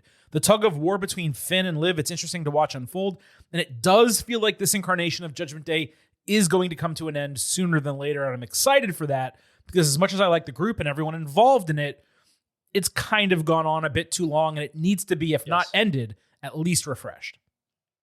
Yeah, we got to wrap this up soon. Have Finn and Dom go at it for the title. Liv, Roxy, it's ready. Don't hold this on for too long, because they've held on too long with Judgment Day stuff before. So just make sure you got the timing right. It does feel like the feud they're building, obviously, is Dom and Finn for the title, and that's why the Intercontinental Championship really hasn't done anything since WrestleMania. You do have AJ Styles kind of lurking around it. Finn's talking about it, but like no one's really doing anything. And this is just, it goes to what we said about Shinsuke Nakamura as United States champion, LA Knight kind of as United States champion. Really, Jacob Fatu is the first guy, Braun Breaker's Intercontinental champion also. Fatu is the first men's mid-card champion that like immediately got into storylines and is prominently featured with the championship. Every other person that has won one of these titles recently, they win it and they kind of just get forgotten about. And people want it. People want the belt from Jacob Fatu. Yeah, right. They want to fight Nobody him. wants it from Dom. Yeah, they want to fight him and they want the title from him. And with Dom, it's people, AJ's like, yeah, I kind of am interested. You know, doesn't really fit. Kairi Sane fought Raquel, as I mentioned. There were brief "we want truth" chants again during this, and then dueling "what's up" chants later. Raquel caught Kairi only to eat a tornado DDT. Liv distracted Sane when she was on the top rope with Sky taking her out. Rodriguez grabbed her through the ropes. That allowed Sane to boot her head into the ring post and hit Insane Elbow for the win. She got a great pop for the win. Another huge positive amid her return. That's 2 singles victories coming off the unplanned loss to Rhea. I'm not sure whether these are like a make good for that, but either way, it's hugely positive for Kairi. Would have liked a little bit more from the match itself, but the result, the positioning of everyone was good. It also feels like the Sky Pirates might be getting set up for a tag team title shot. Obviously not ideal since Io is singles champion, but at least it's a real storyline for the women's tag team titles. So the Sky Pirates are Io and Kairi. Correct. And the Kabuki Warriors are Kairi and Asuka. Correct. That is correct. Okay. That makes sense. Yeah, I mean, look, good for Kairi. Good to get some help there. To your Io point, it's kind of one of those spots where it's just like there's not a lot of room for her right now. Right. And that's where just even with all this television time, finding places for other people to fit is admittedly hard. You know how you get more room for Io and Dominic? You don't end the show after 2 hours and 25 minutes. Put 20 minutes more on the show. Honestly, I'm loving the length of Raw right now. That's SmackDown the thing. is too long. That's the thing. I don't dislike that it's 2.5 hours, but it bothers me because so much is left out there that they need the 30 minutes. It's so, there were so many years we would say, oh, it sucks that the show is 3 hours. It's a slog to get through. The 3 hour SmackDowns, even the last 3 weeks, they haven't been a slog. And they're utilizing the time extremely well. On Raw, it just feels like they're not giving us certain things they should be. Like, what's the continuation of Austin Theory and Grayson Waller? Like, that again missed a week, right? So I'm not saying that you have to have that on every show, but if you had an extra 30 minutes, you give them 3 minutes. Io is involved in a feud. Something's going on. Dominic Mysterio gets into something for the Intercontinental Championship. That extra time can really be utilized. And don't forget, 30 extra minutes a show isn't 30 extra minutes of content. You're probably talking about 20, right? So it's not that much more time, which is why it just confuses me that they don't do it, mostly because they don't have to do it every week. But on weeks where you want to give a little bit more, they should be utilizing it. Instead, they're almost sticking to this 225 to 235 window every week. I want a 245. I want a 250 show. I want a 3 hour show. And that's why it bothers me. So I don't know. I just figured I'd mention it one more time. I also wanted to say, if I had to guess, this may be the first time Finn Balor and Kairi Sane have ever won matches on the same week in the main roster. Like, they factored into the fall. They're the ones who got the 1, 2, 3. I'm not saying that's true. I'm not going to do the research. It's just how I felt after this match. Like, no way that's happened before. Yeah. You know what? It's something I should have said earlier, but speaking of research, I looked this up. In the CM Punk AJ El Grande match, okay, it's the first time AJ and CM Punk, they kind of shook hands at the beginning before they started wrestling. Mm-hmm. The first time two of them were wrestling one-on-one in a ring since 2004. Yeah, 21 years. According to Cage Match. I think they were both in the Rumble this year, but I'm not counting that. Like, just AJ Styles versus CM Punk. Man, that needs to be appreciated. And I didn't appreciate it as much either just now by only bringing this up now, but that was cool. They'd only wrestled 8 times ever from 03 to 04, and yet they're both kind of their own legend at the same time that just didn't cross paths very much. Commentary actually did an extremely poor job, not even really mentioning it or referring to it, but there is an extenuating circumstance. They did not, maybe still do not, but definitely did not like each other for an extended period of time. So yes, that's right. Yeah, that's right. Yeah, it's not that overall surprising, but I was shocked that they clearly seemed to make good before the match. And like, I'm sure they're fine being backstage together. And like, it wasn't mentioned, hey, sure, Americano's in this match, but this is the first time in 21 years that these guys are actually fighting each other. They just didn't say it. I thought it was really odd. Solo Sikoa and his crew came across R-Truth backstage at SmackDown, who he mocked for talking to himself after getting defeated by his childhood hero. Truth called JC Mateo husky and asked if he was Sikoa's son in a really funny moment. So he also said they were all big boned. Jacob Fatu told them, go have fun with that shit. I have business to take care of in my qualifier. In a total shocker, Mateo had a banger entrance theme, I thought. It's like Def Rebel only cares about the extended bloodline and the Joshis. Anyone else, screw you. But if you're in one of those kind of groups or families, we're going to work hard and give you a good theme. This was largely a squash. Mateo hit his best tour of the islands yet. Solo demanded a post-match attack, so Jimmy Uso saved with a chair. So there's, I guess, no continuation of the Jimmy Uso and R-Truth friendship. Mateo attacked when Jimmy turned his back. That angered Sikoa, given he was trying to talk to his brother. Light good for all of this. Still want to see some personality and character from Mateo. This was decent enough lower card booking on a 3-hour show. The stuff with Truth and Solo backstage was really funny. That's actually why I'm giving this a good. The match was nothing. It was like 2 minutes. And it makes it even more painful and nonsensical revisiting this, that Truth is no longer with WWE. This was probably the backstage part. One of the best segments from SmackDown on Friday. It was legitimately funny. Yeah, that's why he can do a lot of different things that bring value. Yeah, it's a slow start for JC Mateo, which is not a surprise. I think he's showing almost too much emotion in his face, and it's not even a lot. He's just sometimes looks a little like confused or bewildered, when I think he should be more like Solo used to be, which is just like straightforward, never reacting. Mm-hmm. He's not quite the straight man that I think he should be in this group. He's more like, he looks like he's trying to figure out what's going on, which would make sense, but it's a little not sure about it.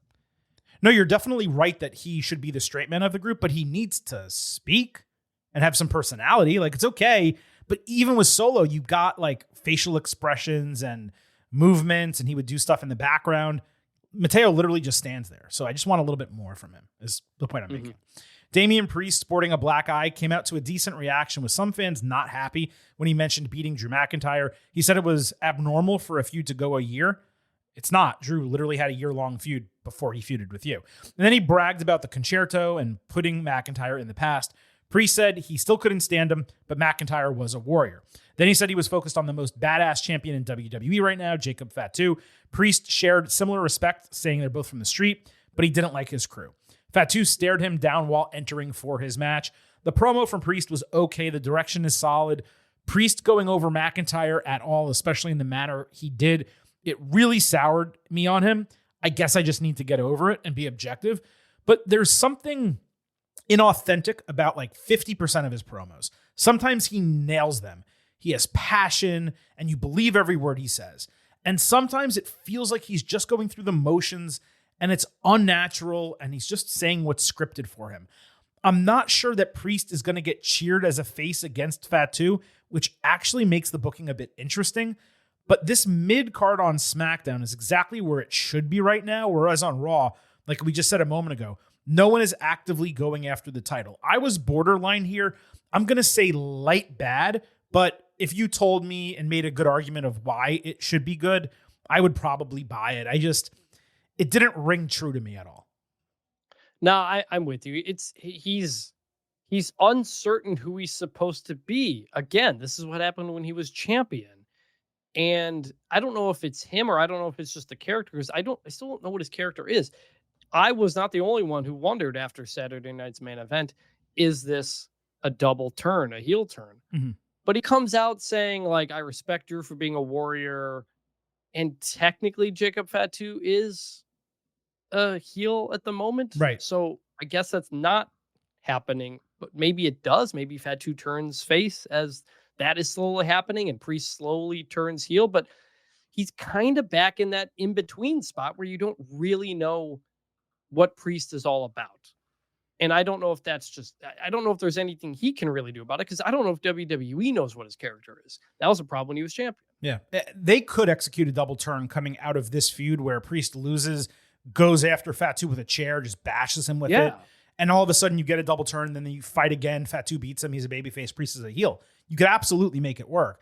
But like right now, he's just in this, like, he's in the doldrums. He's in purgatory is probably the better term of like what is he and what's he really going for? I know he's saying he's a badass and he's from the street, but like, doesn't really sound like it. He put on the Brooklyn accent thick, maybe Bronx it is, whatever it was.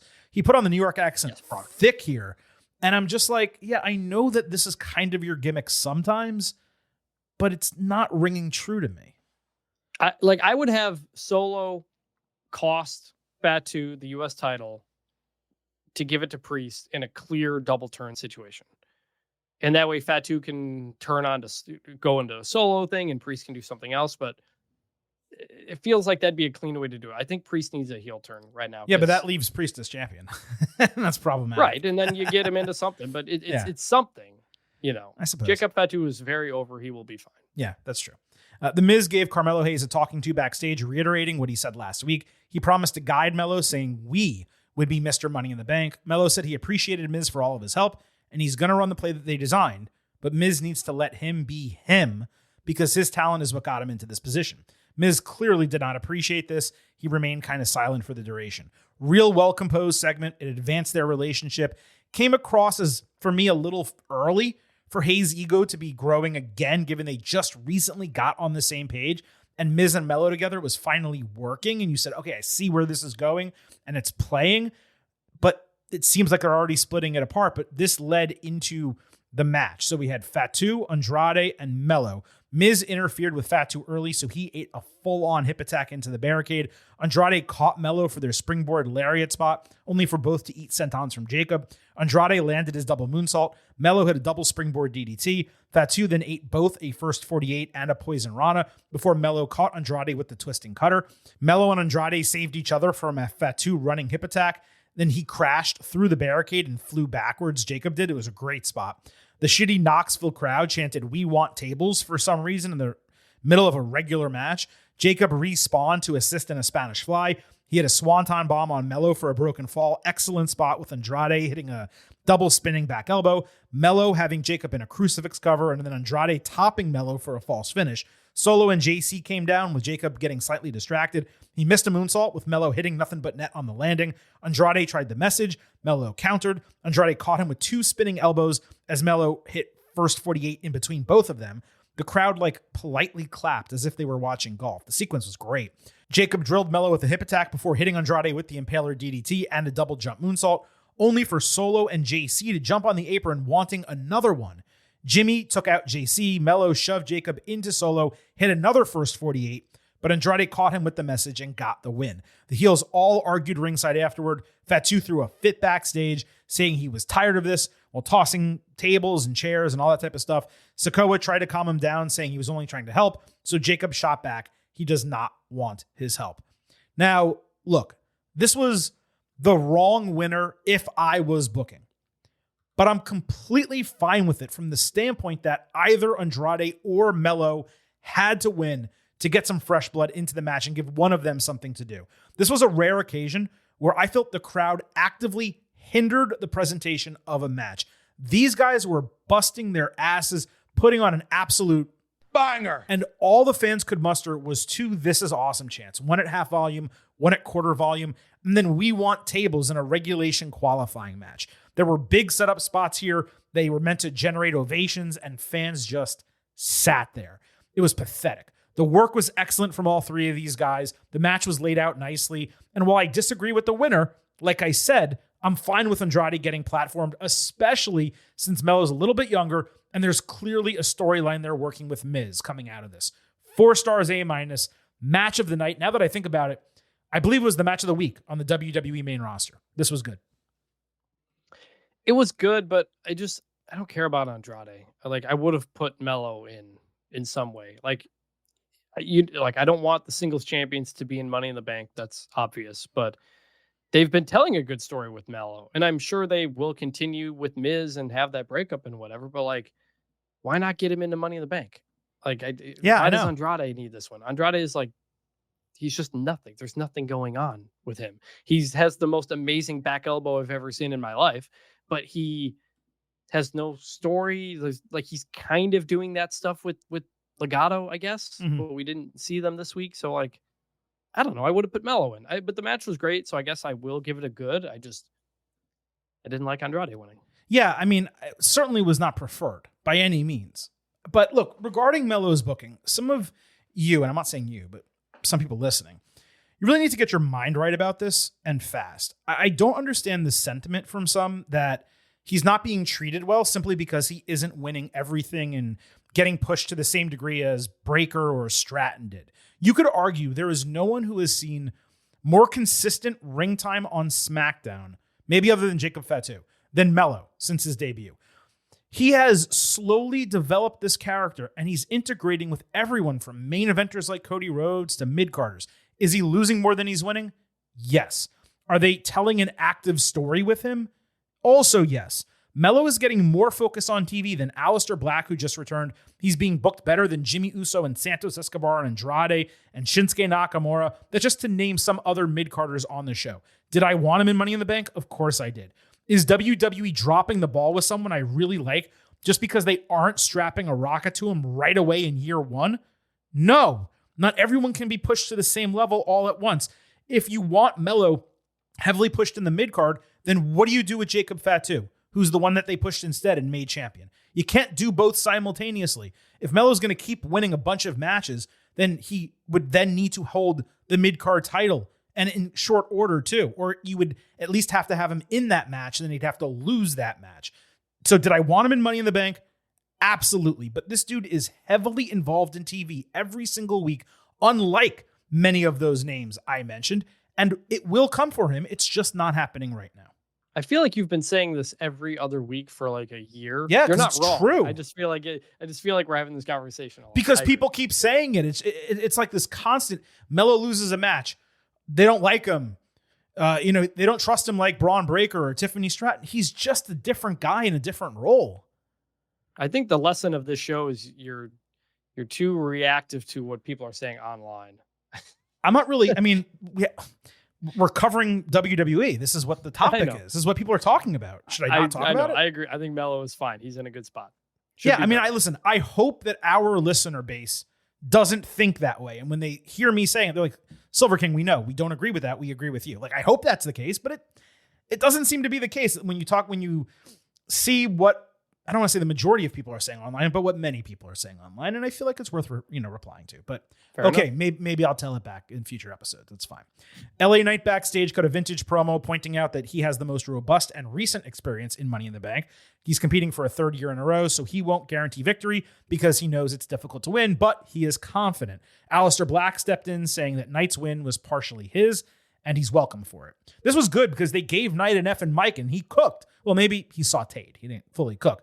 What was also clear about this episode is WWE was setting up a number of feuds coming out of Money in the Bank, including Miz and Mello, including Knight and Aleister. Does that give away that Knight isn't winning?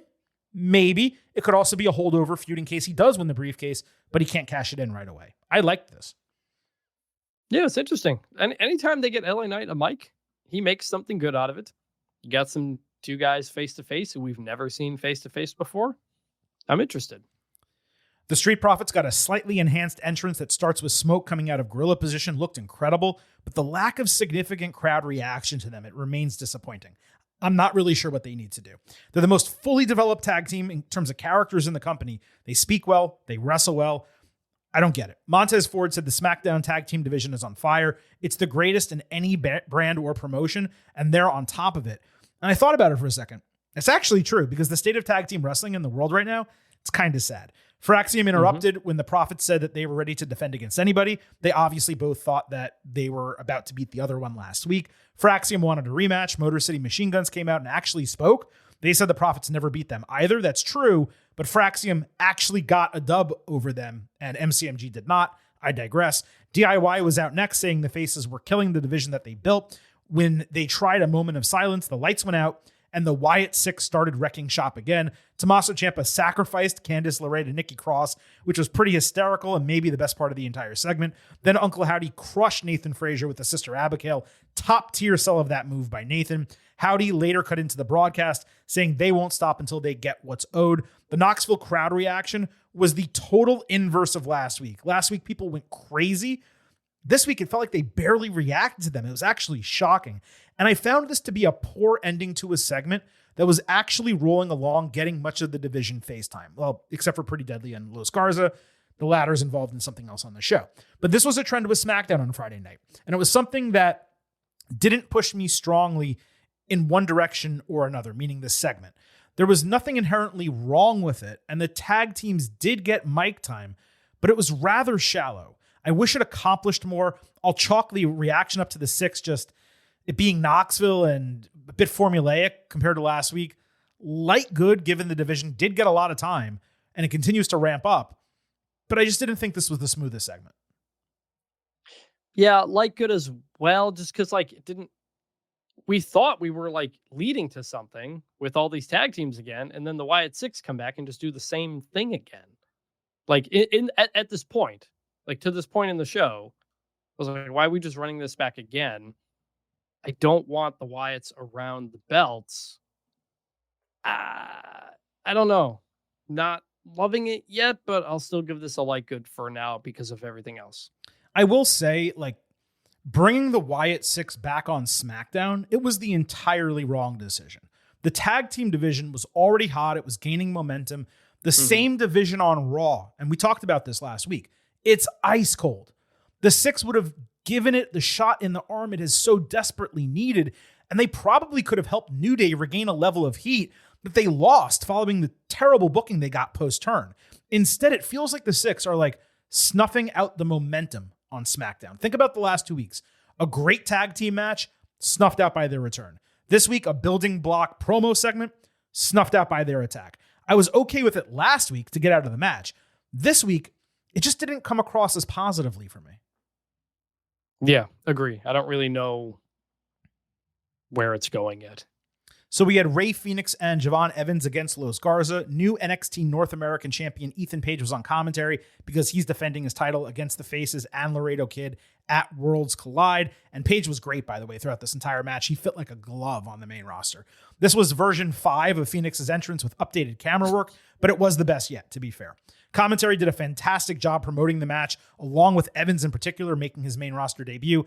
Garza's special, better than their finisher, I'll remind you, was a near fall. The Faces hit some big springboards. Page thought that "this is awesome" chants were for him on commentary. He's really good. Angel caught Javon bouncing with a rope-assisted Liger bomb. Phoenix saved the finisher and did a tightrope double stomp before Evans hit a swanton bomb off the damn ring post. Page ran Phoenix into Evans, threw him over the announce table behind the referee's back. Javon nailed his handspring kick, but Page pushed him off the top rope, allowing Garza to hit MTY for the win. Garza badly needed this win. Page got great heel heat costing the Faces. Evans should be completely unaffected by taking the L. Commentary did a great job putting over Javon and really building the feud. It was the best composed segment through the first half of SmackDown on Friday.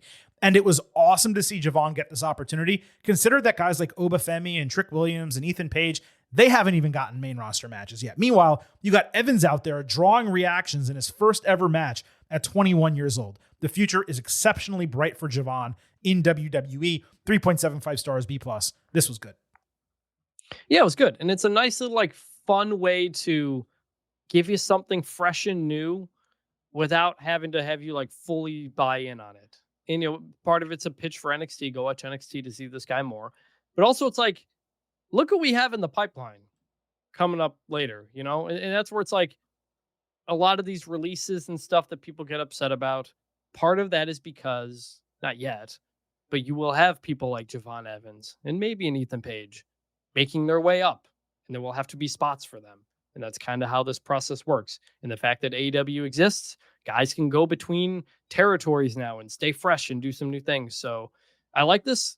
Garza's got a win, an excused win that they needed that fit in with the conversation they had with Santos. So all works together. Chelsea Green complained to Nick Aldis wearing a multicolored, I think it was a rainbow, face mask, hiding her broken nose and bruised face. She obviously believed it was deliberate, either demanding that Zelina Vega be stripped of the title or give her a rematch. Aldis said it was an ugly accusation, get it? And he said she might earn one down the road, another opportunity. Secret Hervis stepped up, wanting to get her back, so Chelsea put Alba Fire in a match with Zelina. Okay, now we're talking. So we got Zelina and Alba. Vega hit a nice counter cutter midair before missing a moonsault. Fire caught her with a swanton bomb for a false finish. Chelsea removed her mask ringside, tried to hit Zelina, instead hit Piper Niven in the face. Vega caught Fire with a code red, got the win. Now, Zelina struggled to match up to Alba technique-wise. It was a really rough match. I was happy they got decent time at 11 minutes, maybe more than it actually needed. It's rare that Silver King ever says that about a women's match, but Fire finally got to work singles. Plus, the booking made sense. At this point, though, the United States title, it badly needs to move into a feud with completely different talent. Chelsea and Secret Hervis, they are great, but the title has to get legitimized, like what's happening on Raw. Zelina is not legitimizing it. This has gone on far too long with them and all the comedy stuff. I'm going to say bad on this. Definitely far, far better than Saturday night, but it was rather boring. It's just a bit repetitive as the whole thing. I mean, first off, though, credit to Chelsea Green. As we said at the time, when she got bonked in the face, she was going to turn this into something fun and good and interesting. And she did. The mask, the holding of the pictures, like it's a great bit, and you just do that until she's fully healed from that. The match, it's got to be tough wrestling in a suit, man. Mm-hmm. What Alba Fire was going through there, and yet still was putting in pretty good work. The match itself overall, not great, but Zelina got a win. And not only did she get a win, she got her hand raised in the ring, in the corner of the ring. I missed that. It was only for a couple of seconds, and then she jumped and rolled out again to go continue to celebrate on the ramp. But it's an improvement from what we have talked about before, which is every time Zelina wins, she has to rush out of the ring. Right. So she was able to at least celebrate for a moment. What was your grade on this? I'll give it a good. And also, speaking of Zelina, go back to the Julia thing backstage. When Zelina's backstage after the match drinking the water, then she pours it on herself afterward before Julia comes out. Got me saying, hey now. Did she do that? Yes. Wow, I completely missed it, but...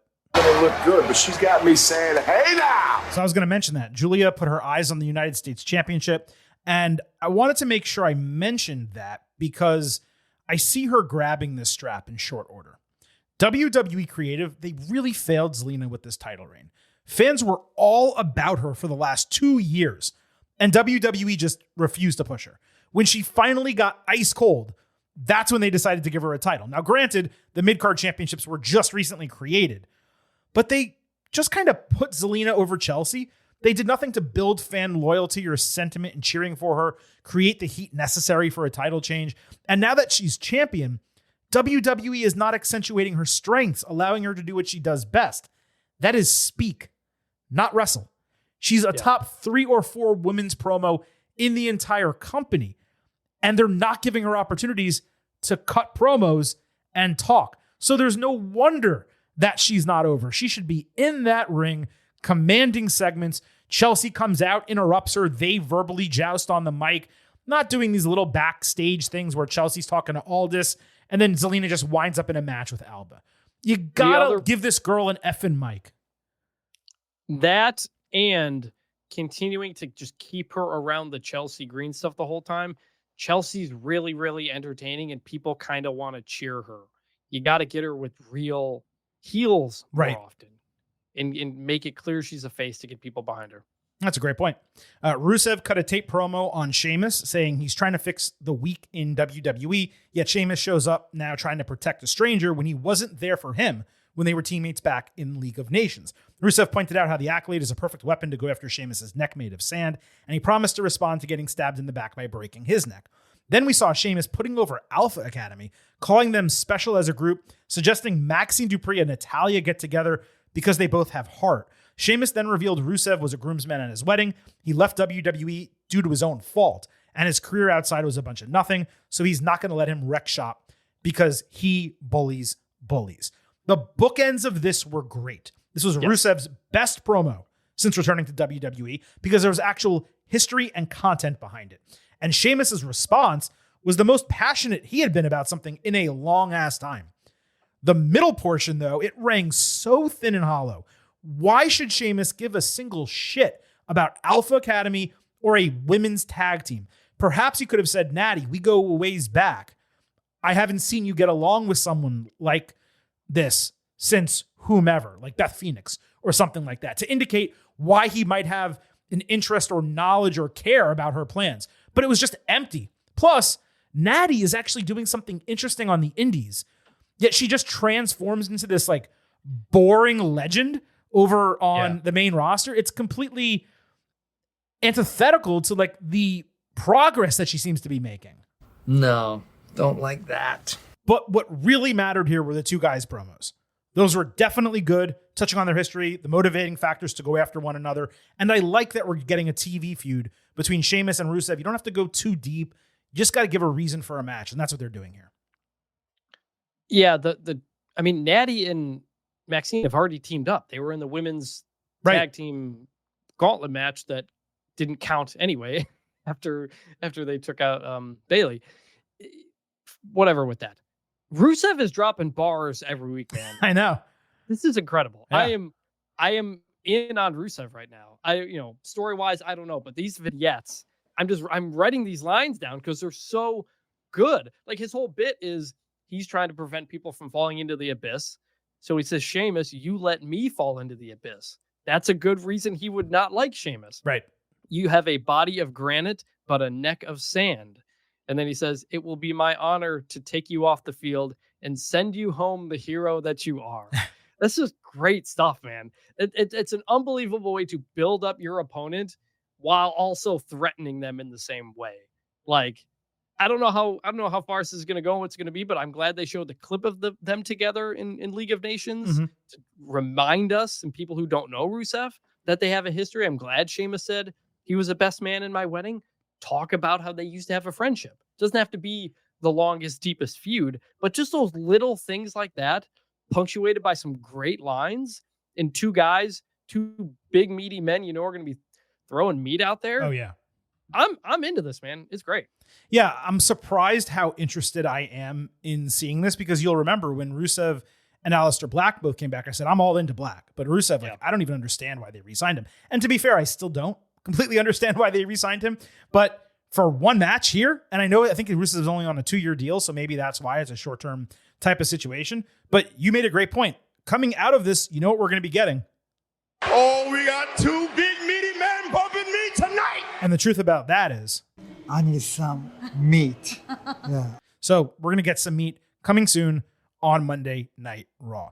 That wraps up the good, the bad, and the ugly. The only thing left on today's show, your WWE Money in the Bank Ultimate Preview. And I will remind right here off the top, we'll be back Saturday with a Money in the Bank and Worlds Collide instant analysis episode as soon as the second of those shows, Money in the Bank, goes off the air. In terms of a Worlds Collide preview, we will be doing that this Thursday on our NXT and AEW show, so look out for that. In terms of WWE Money in the Bank, it's a 4-match card as of right now, which is incredibly thin. They normally do that for Royal Rumble, but it makes sense because those Royal Rumble matches are like an hour each. Money in the Bank matches generally don't go that long, so I'm extremely curious to find out if they're going to announce another match at some point this week. Maybe Friday night on SmackDown is the go-home. Maybe something happens at Worlds Collide that leads into a match at Money in the Bank. I'm not entirely sure, but for it to only be 4 matches seems odd to the Silver King. So let's go through all 4 of them. We'll start with the Intercontinental Championship, Lyra Valkyria defending against Becky Lynch. Stipulation on this match: Bex can never challenge Lyra for the title again if she loses. But if she wins, Valkyria must raise her arm as she previously did, as Becky did for Lyra in NXT. So Becky on Raw got a promo package explaining how Lyra has already cost her 2 major opportunities in the 6 weeks since she's been back, which is hypocritical given Valkyria's claim that Becky's the one costing her opportunities. She said Lyra has forgotten that Becky is responsible for every positive moment in her career. Lynch added that Money in the Bank is a lose-lose situation for Valkyria. Becky will either win and take the title or lose, and Lyra will become irrelevant by not being able to face her again. She also had a great line, quote, "When I win, she will have to hold up my hand the same hand that is going to hold her down. She's the greatest women's promo ever. I love the way she set this up, laid it all out, put the pressure on the neophyte champion, slightly repetitive at the start from their face-to-face, totally delivered in the end. Becky's the GOAT. We know what Becky is. She's the greatest woman on the mic to ever do it, and a bit repetitive, but I'm into this more than I thought it would be because both of the women are stepping up on the mic. Yeah, so let's talk about what Lyra said as a response, right? So Lyra got a great reaction during her entrance in the following segment, including really loud woos during her music, and she got hot on the mic that Becky was a coward for talking shit on camera, not to her face. Valkyria called her out. When she came out, she cut Lynch off, saying she benefited from her heel turn because Becky has unlocked the anger inside of her, which will allow her to prevent Bex from ever being Intercontinental Champion. Lynch said she won't allow Valkyria or anyone to replace her, and her goal was not to hurt Lyra, but to make her better. Becky declined a brawl, which got great heat. Lyra attacked her on the stage for a brief and realistic for a change pull apart. Much better than usual. We remarked last week that Valkyria took a step back in her promo. She completely reversed course, found her stride again this week. Could not understand why the crowd was whatting her when she was the clear babyface who they were cheering. That chant has got to go, but she fought through it remarkably well, made her points, went home strong, and I appreciated that we didn't get a whole pull-apart brawl. It was rather just a brief scuffle with three people separating them, and that was refreshing. Yes, I'm guessing the crowd whatted her just because she started to kind of speak in that cadence, and when you pause, it opens it up for the crowd. Yeah, but she's a face who they're cheering. I know it's dumb, it's stupid, but that's just what happens all the time. And Lyra's credit, she started to change up the cadence. And when you do that, that's how you get the crowd out of it again, and she did that well. Brief pull apart. Credit to security. They actually pulled them apart. I kind of love when it's like a smaller person and security is able to hold them back. It is like, it makes sense. Like it should. Like this, sometimes these big men with security, they should be able to hold a Lyra back, for example. And so it wasn't brawling all over the arena like they've been doing for the last couple of months with different people. This was good. These two work incredibly well together, and that has been patently obvious throughout this entire feud. Mm-hmm. I'm not going to sit here and say this is going to be the match of the night when there's two absolutely stacked ladder matches on this card, but it sure as hell feels like a PLE level match, despite it being for the number 3 women's singles title in WWE. When is the last time there was an angle this strong for any of the mid-card titles? We just talked about it, men or women. They both did tremendous jobs, specifically on Monday night, but really in the multiple weeks leading up to both their first meeting and now this rematch. It really cannot be overstated how much Becky has done to help Lyra get over, despite her already being champion when Lynch returned. And that's why they did the tag team storyline, and that's why this was booked in the manner it was. Now we get into our prediction for Money in the Bank, which I forgot to mention off the top. We're not only going to break down everything that happened leading into these matches, we're going to give you our predictions and picks and what we think is going to happen moving forward in WWE. So, one way or another, I have to believe Bayley returns at this show. She's from, I want to say, is it San Diego? Is that correct? But she's from California. This is in Los Angeles. And it's the perfect spot for Bayley to come back.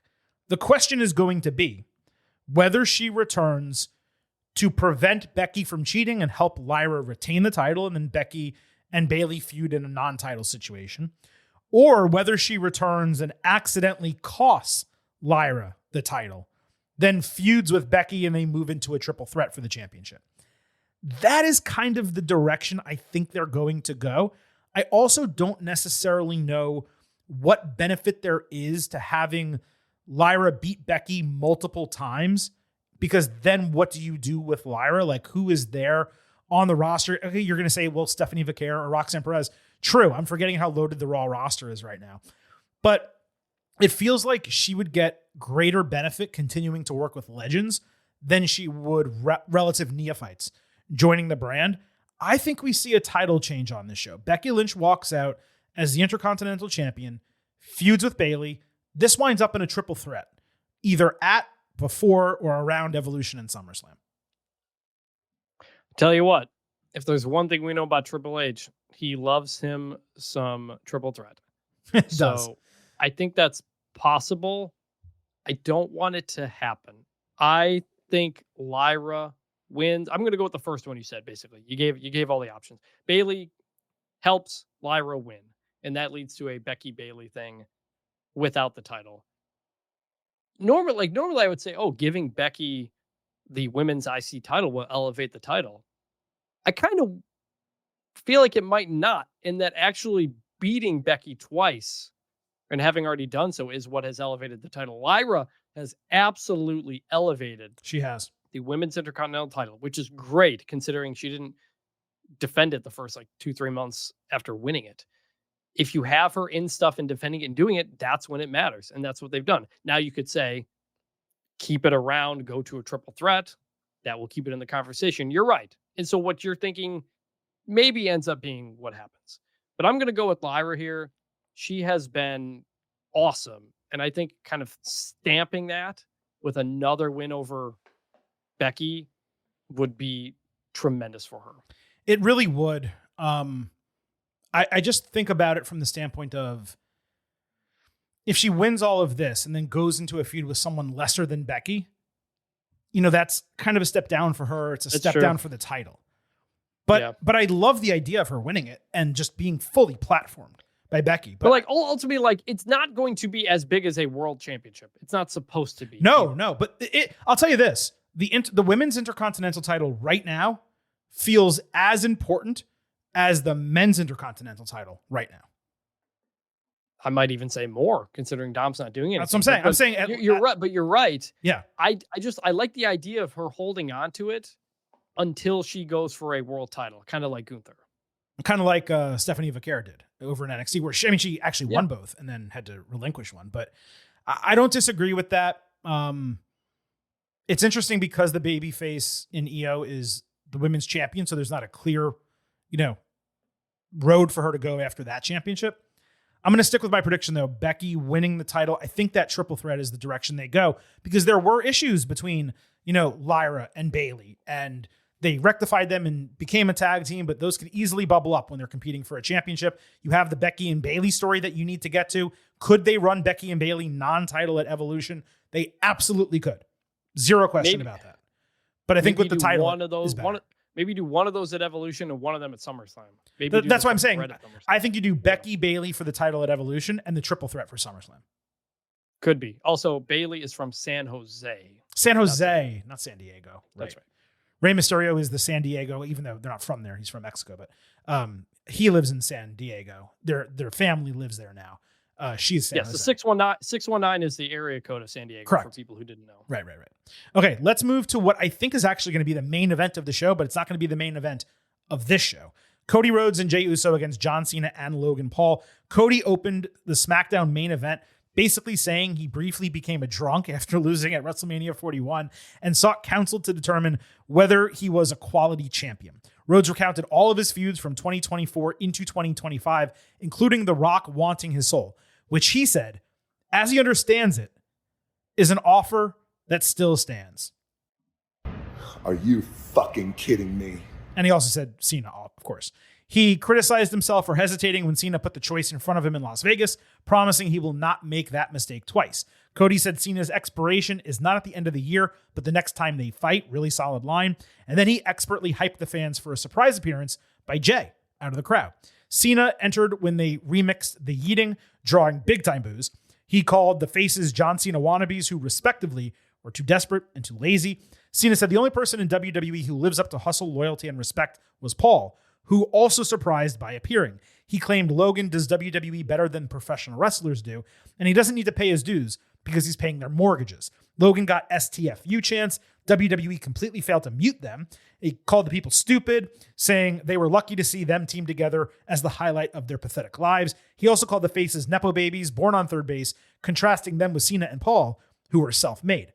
Logan said he is the inevitable face of WWE after Cena concludes his career as the last real champion. Cena tried to get them to leave. Paul wanted to fight, gave him a little shove. That irked Cena.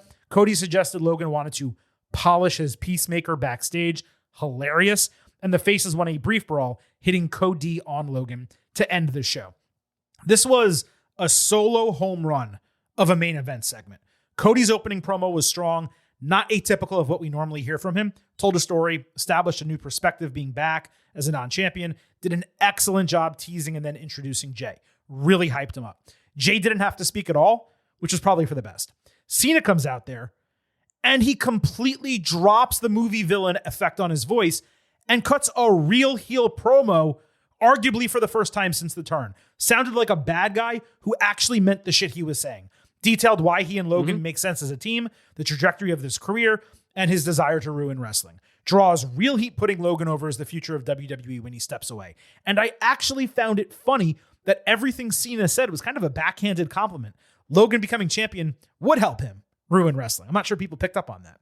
Then Paul comes in there and I'm like, oh, I got to hear this dude speak.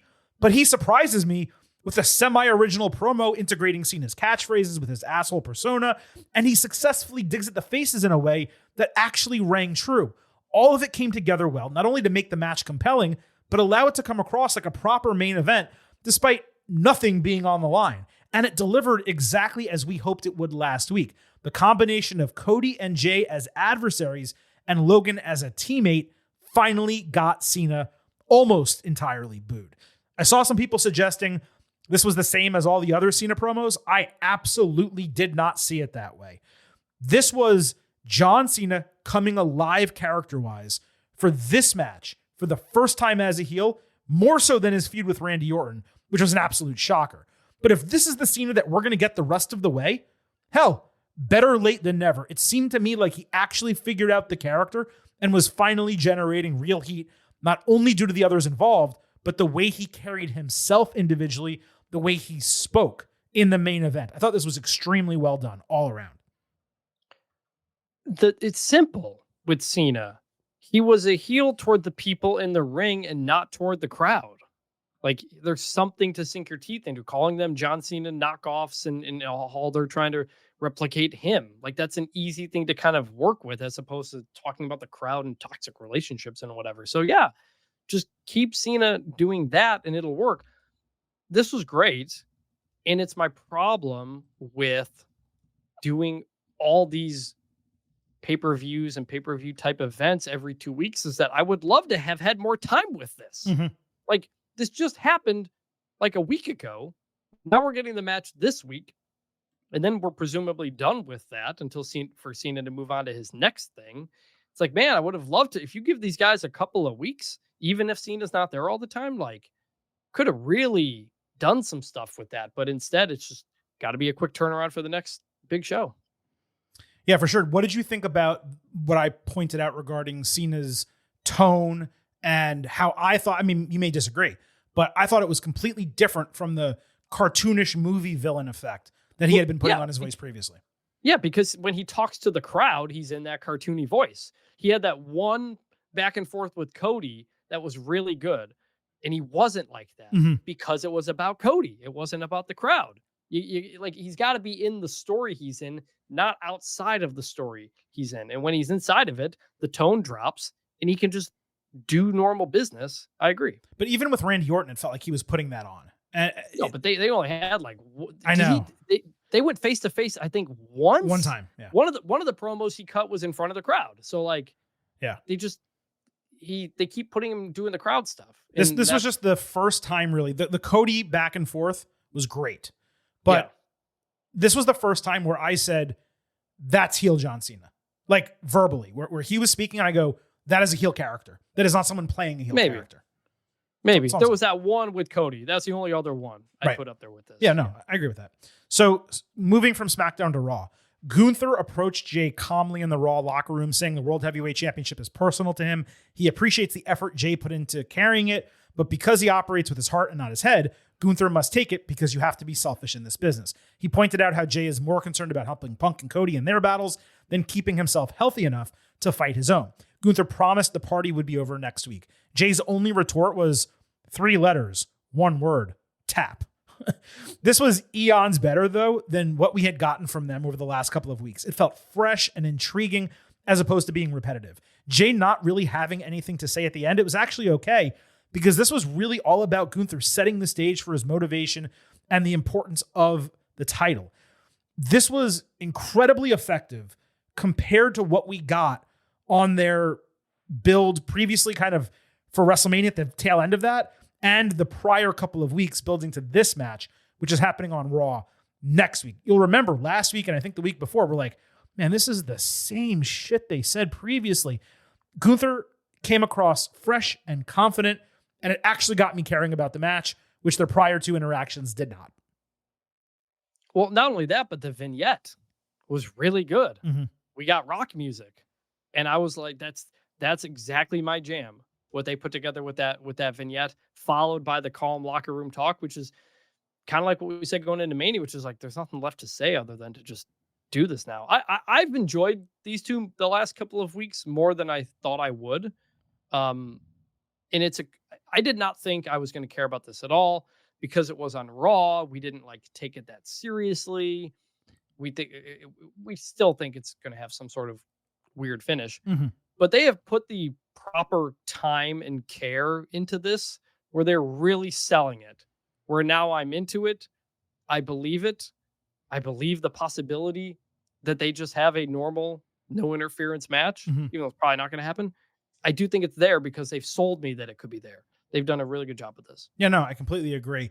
Now, with Jay and Gunther set for Monday Night Raw after Money in the Bank, we will preview that match and the booking possibilities given whoever wins the briefcase on Saturday night in the Money in the Bank instant analysis. We're not going to talk about that. For now, let's predict this tag team match. And when you look at the four people involved, there's only two who I believe could actually take the fall. One is Logan Paul for every obvious reason. The other is Cody for a couple different reasons. One, you can't have Cena lose as the champion role that he's currently in. Jay, obviously, especially if he's going to lose the title on Monday, which may or may not happen, you just don't want to diminish him in any way right now. He kind of needs to stay as strong as he has been. Cody, the way Cena beat him at WrestleMania was just so thin and kind of womp womp, where if he got a win over Cody here, he could lord it over him that he's defeated him twice. I don't believe that's what's going to happen. I think by far the easiest path to get out of this match is for the baby faces to get a win, pinning Logan. So I have Cody and Jay coming out of this with a dub, and playing into that a little bit is I think there's going to be a lot of heel victories elsewhere on the show. So you need a big baby face moment. This would be a big baby face moment. Cody on Logan, get the 1, 2, 3. This is tough. I think this is the hardest one to pick. I know it's only a 4-match card, but I really could see this going either way. And I'm going to pick, it's not the most likely thing to happen. I'm going to pick Cena pins Cody again, because we're going to get back to that at some point. We are. And giving Cena another win over Cody here would add a lot to that. And then Logan Paul can say he beat Cody, whatever. I'm gonna go with that. All right. So we have 2 matches left, and they are Money in the Bank. Let's start with the men, because frankly, I think the women's match is even more loaded than the men's. So we have LA Knight, Seth Rollins, Penta, Solo Sikoa, Andrade, El Grande Americano. Penta got a promo package surrounding by fire, calling Money in the Bank the most important ladder match in the world that he will take down as the most dominant ladder match wrestler in the world. He said no one is as hungry as him. The ladder match is his kingdom, and this is his destiny. And I'll tell you what, I want more of these. I believe this is only the second or maybe third fire promo that Penta's gotten. The first one was solid. Maybe if there were 2, they were both solid. This one was fantastic. We know he has tremendous presence. He speaks better English than most acknowledge. And this came across incredibly well to actually legitimize his candidacy. I said, you know what?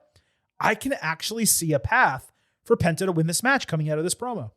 It was good. It was interesting. The visuals were great. The fire and everything. Like when they put the time and effort into these vignettes, as we've seen quite a few this week, Rusev, Julia, even Stephanie Vickers a little bit. This one, like when they really put the effort in, it works. I liked it.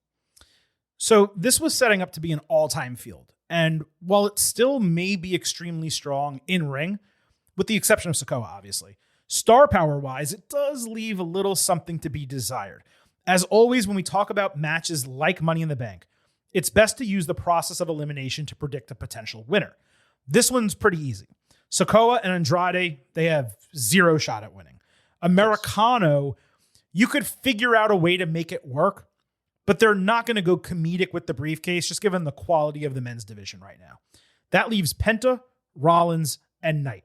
While Penta winning would create an incredible scene, I just don't think, frankly, they have the balls to pull the trigger on him to that degree. That leaves Knight and Rollins as the final two. And I legitimately believe it will be one of them. Knight has no one actively working against him, while Rollins has Punk, who could screw him out of the briefcase just like Rollins screwed him out of qualifying for the match. However, there is the Breaker and Reed factor, which kind of mitigates Punk involvement, Sami Zayn involvement. So I actually believe it's a true toss-up between Rollins and Knight. The expected trajectory would be Rollins winning the briefcase, cashing in Monday Night on Raw after Jay escapes Gunther in a title retention. The swerve would be Knight winning and holding the briefcase for a long time, likely until after Cena drops the title, not using it until 2026. You'll remember that I completely laid out the Rollins turn at WrestleMania if they went with the swerve. It wasn't my prediction, but I hoped they would do it.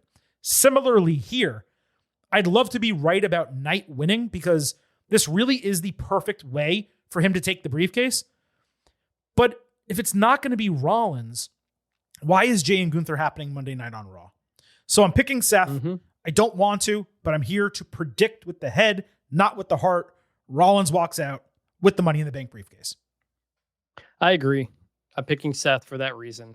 It just, maybe it's too perfect and sensical, but that's the pick. My heart is obviously with LA Knight. That would be a lot of fun. It would be exciting. It'd be new. Seth has already won Money in the Bank and cashed in for a title. So, but that's the main story on Raw, and everything about Seth is about getting the title. And, you reset Jay and all that stuff. So the pick is Seth. The heart is LA Knight. I can't see anybody else even getting close. Yeah, it's disappointing slightly too, because Knight in that promo on SmackDown, he really did lay out a great point. He's like, this is the third year in a row I've been in this match. And you would say, well, why would you mention that unless your experience is going to lead to victory, right? Like, I loved that he said that, but I just think it's going to be Rollins. But you know what the truly batshit booking would be, Chris? Americano wins the briefcase. Gunther beats Jay on Raw for the championship. And Americano cashes in, beats him 1-2-3, and removes the mask, finally showing us who's under the mask, the true identity. That's called booking the damn territory. You have this Americano legend who deserves a championship like this, beat a guy in Gunther who has completely dominated WWE, who at one point, you'll remember back when Chad Gable was a babyface, made his daughter cry. Americano's friends with Gable. Like, it would be so sweet if that was the actual booking. But again, that's the batshit booking. That's not going to happen. That makes zero sense. I love it. Exactly.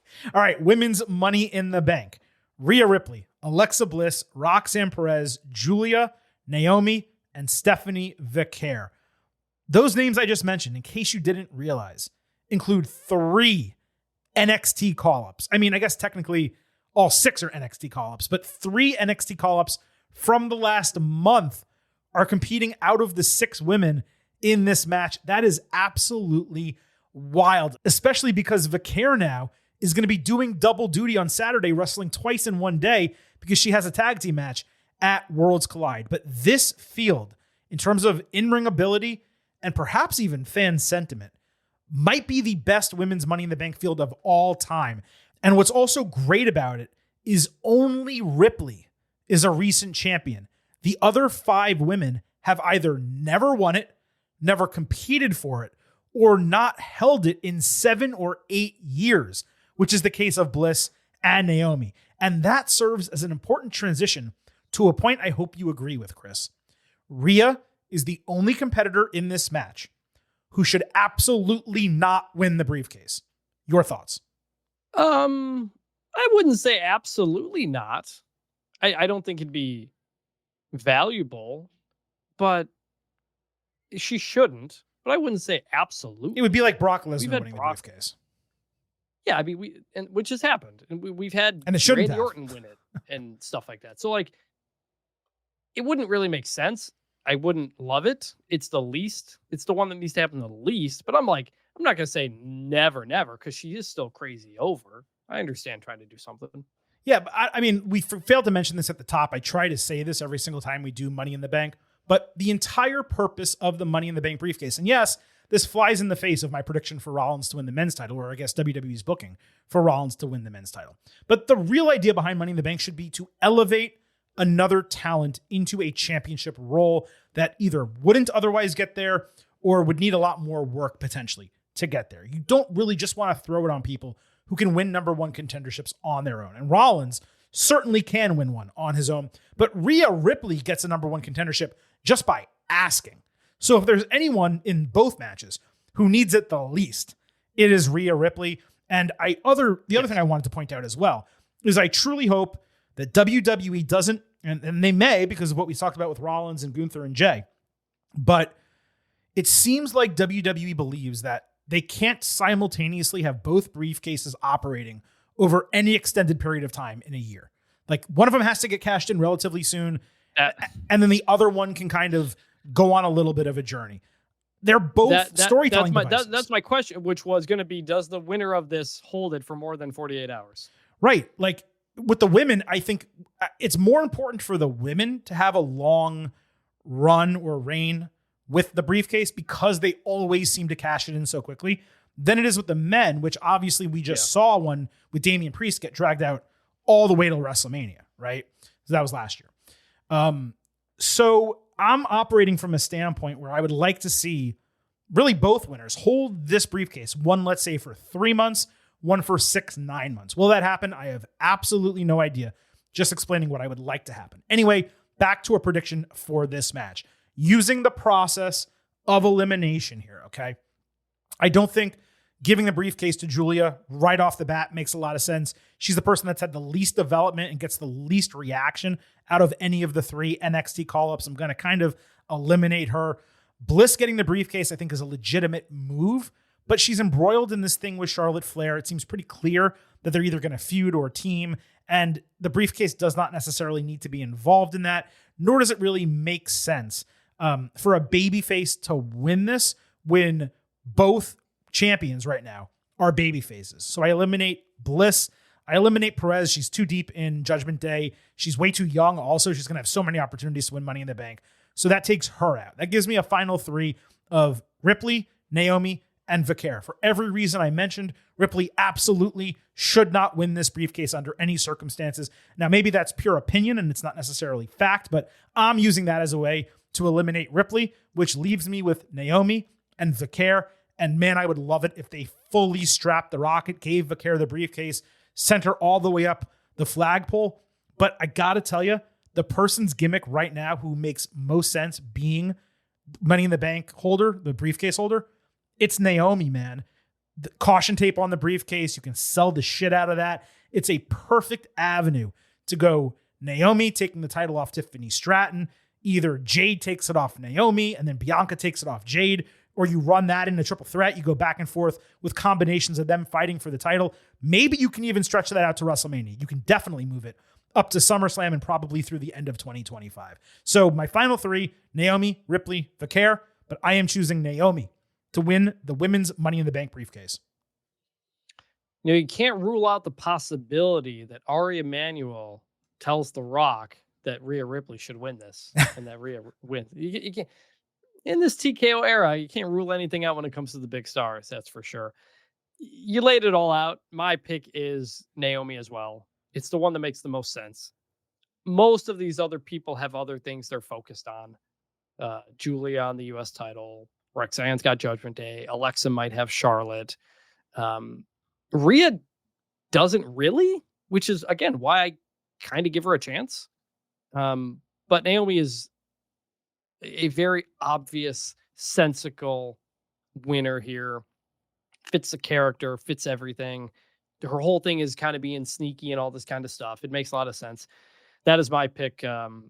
My pick as well. So we picked different on the non-briefcase matches, but the same in the 2 briefcase matches, which is cool. I'm glad that we're differing on a couple.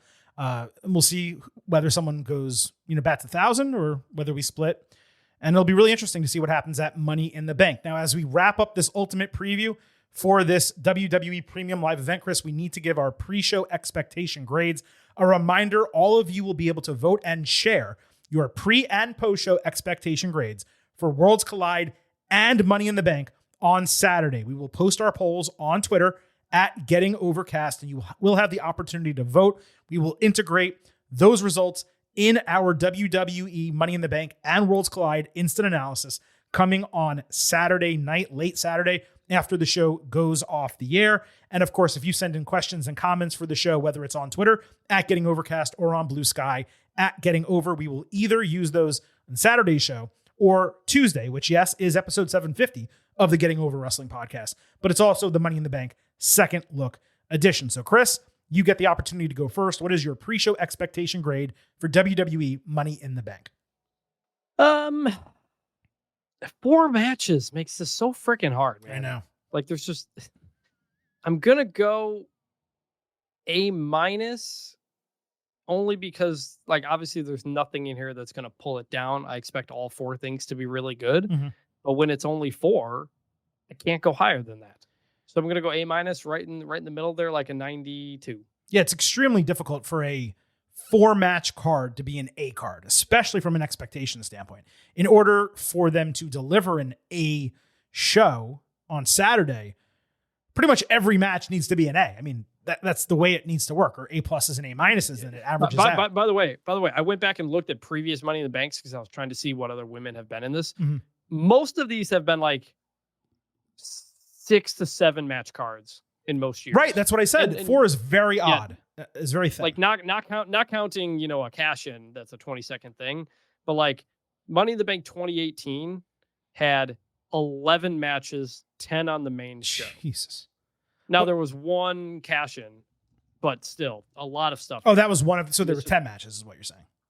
Yeah, it looks like 10 matches. Yeah, I mean, to that point, last year's Money in the Bank, though, had 5 matches. And I just feel like they're probably going to need to add 1 more unless both of these Money in the Banks are going to go extremely long. But I'm looking at last year's card. Each of them went 17 minutes. For a Money in the Bank ladder match, they really should be going 20 to 25. So if that's what they do, if both of those matches go 25 minutes, it perhaps would make sense why they took 1 away from the card. But again, looking at last year, you had the 2 Money in the Bank matches. You had an Intercontinental Championship match.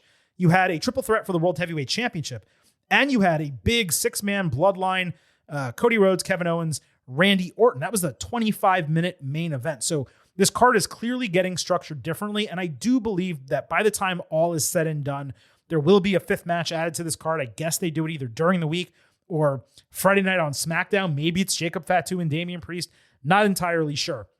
But we will certainly find out. And if not, then we're going to operate with a 4-match card here. In terms of my grade, I'm exactly where Chris is at a 92 out of 100, an A-. I would love to say it's the 93, but I need a little bit of room in case it delivers over expectation, but not enough to fully get into that A range.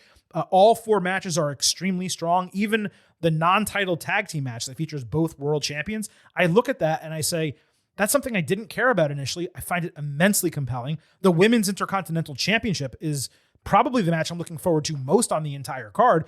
And Money in the Bank is Money in the Bank. Both of those are going to be good. The level of good, of course, will be dependent on how it's booked and how it's wrestled and all of that. I believe when we come out of this show, Women's Money in the Bank is going to steal the entire night. Now, Vintage did have to jump and get a call. He was doing a radio hit. They called just as we were finishing taping. So I thank him, of course, for joining this edition of the Getting Over Wrestling podcast. But the show's over anyway. We're wrapping stuff up. So on the way out, allow the Silver King to remind you that this program is all about Defy. Head over to Apple Podcasts and Spotify. Leave a 5-star rating on Apple. Take a little extra time. Leave a 5-star written review. If you do, we'll read it live right here on the show. Subscribe to us on YouTube at Getting Overcast. Follow us on social media at Getting Overcast on Twitter, at Getting Over on Blue Sky. And don't forget, I happen to love the number 5. Hope you do as well. $5 a month, $50 for the entire year. You can become an official Getting Overhead. Just visit buymeacoffee.com/gettingover. Sign up. You'll get bonus audio, the fastest 5 minutes in professional wrestling, instant reactions to every major show, exclusive news analysis every week. Again, that is buymeacoffee.com. youtube.com/gettingover. We will be back Thursday talking NXT and AEW with a Worlds Collide preview. And then on Saturday, your WWE Money in the Bank and Worlds Collide instant analysis, followed by episode 750 of the Getting Over Wrestling podcast this coming Tuesday. For Vintage Chris Vanini, this is the Silver King, Adam Silverstein, signing off and leaving you with just 3 final words. Bye for now.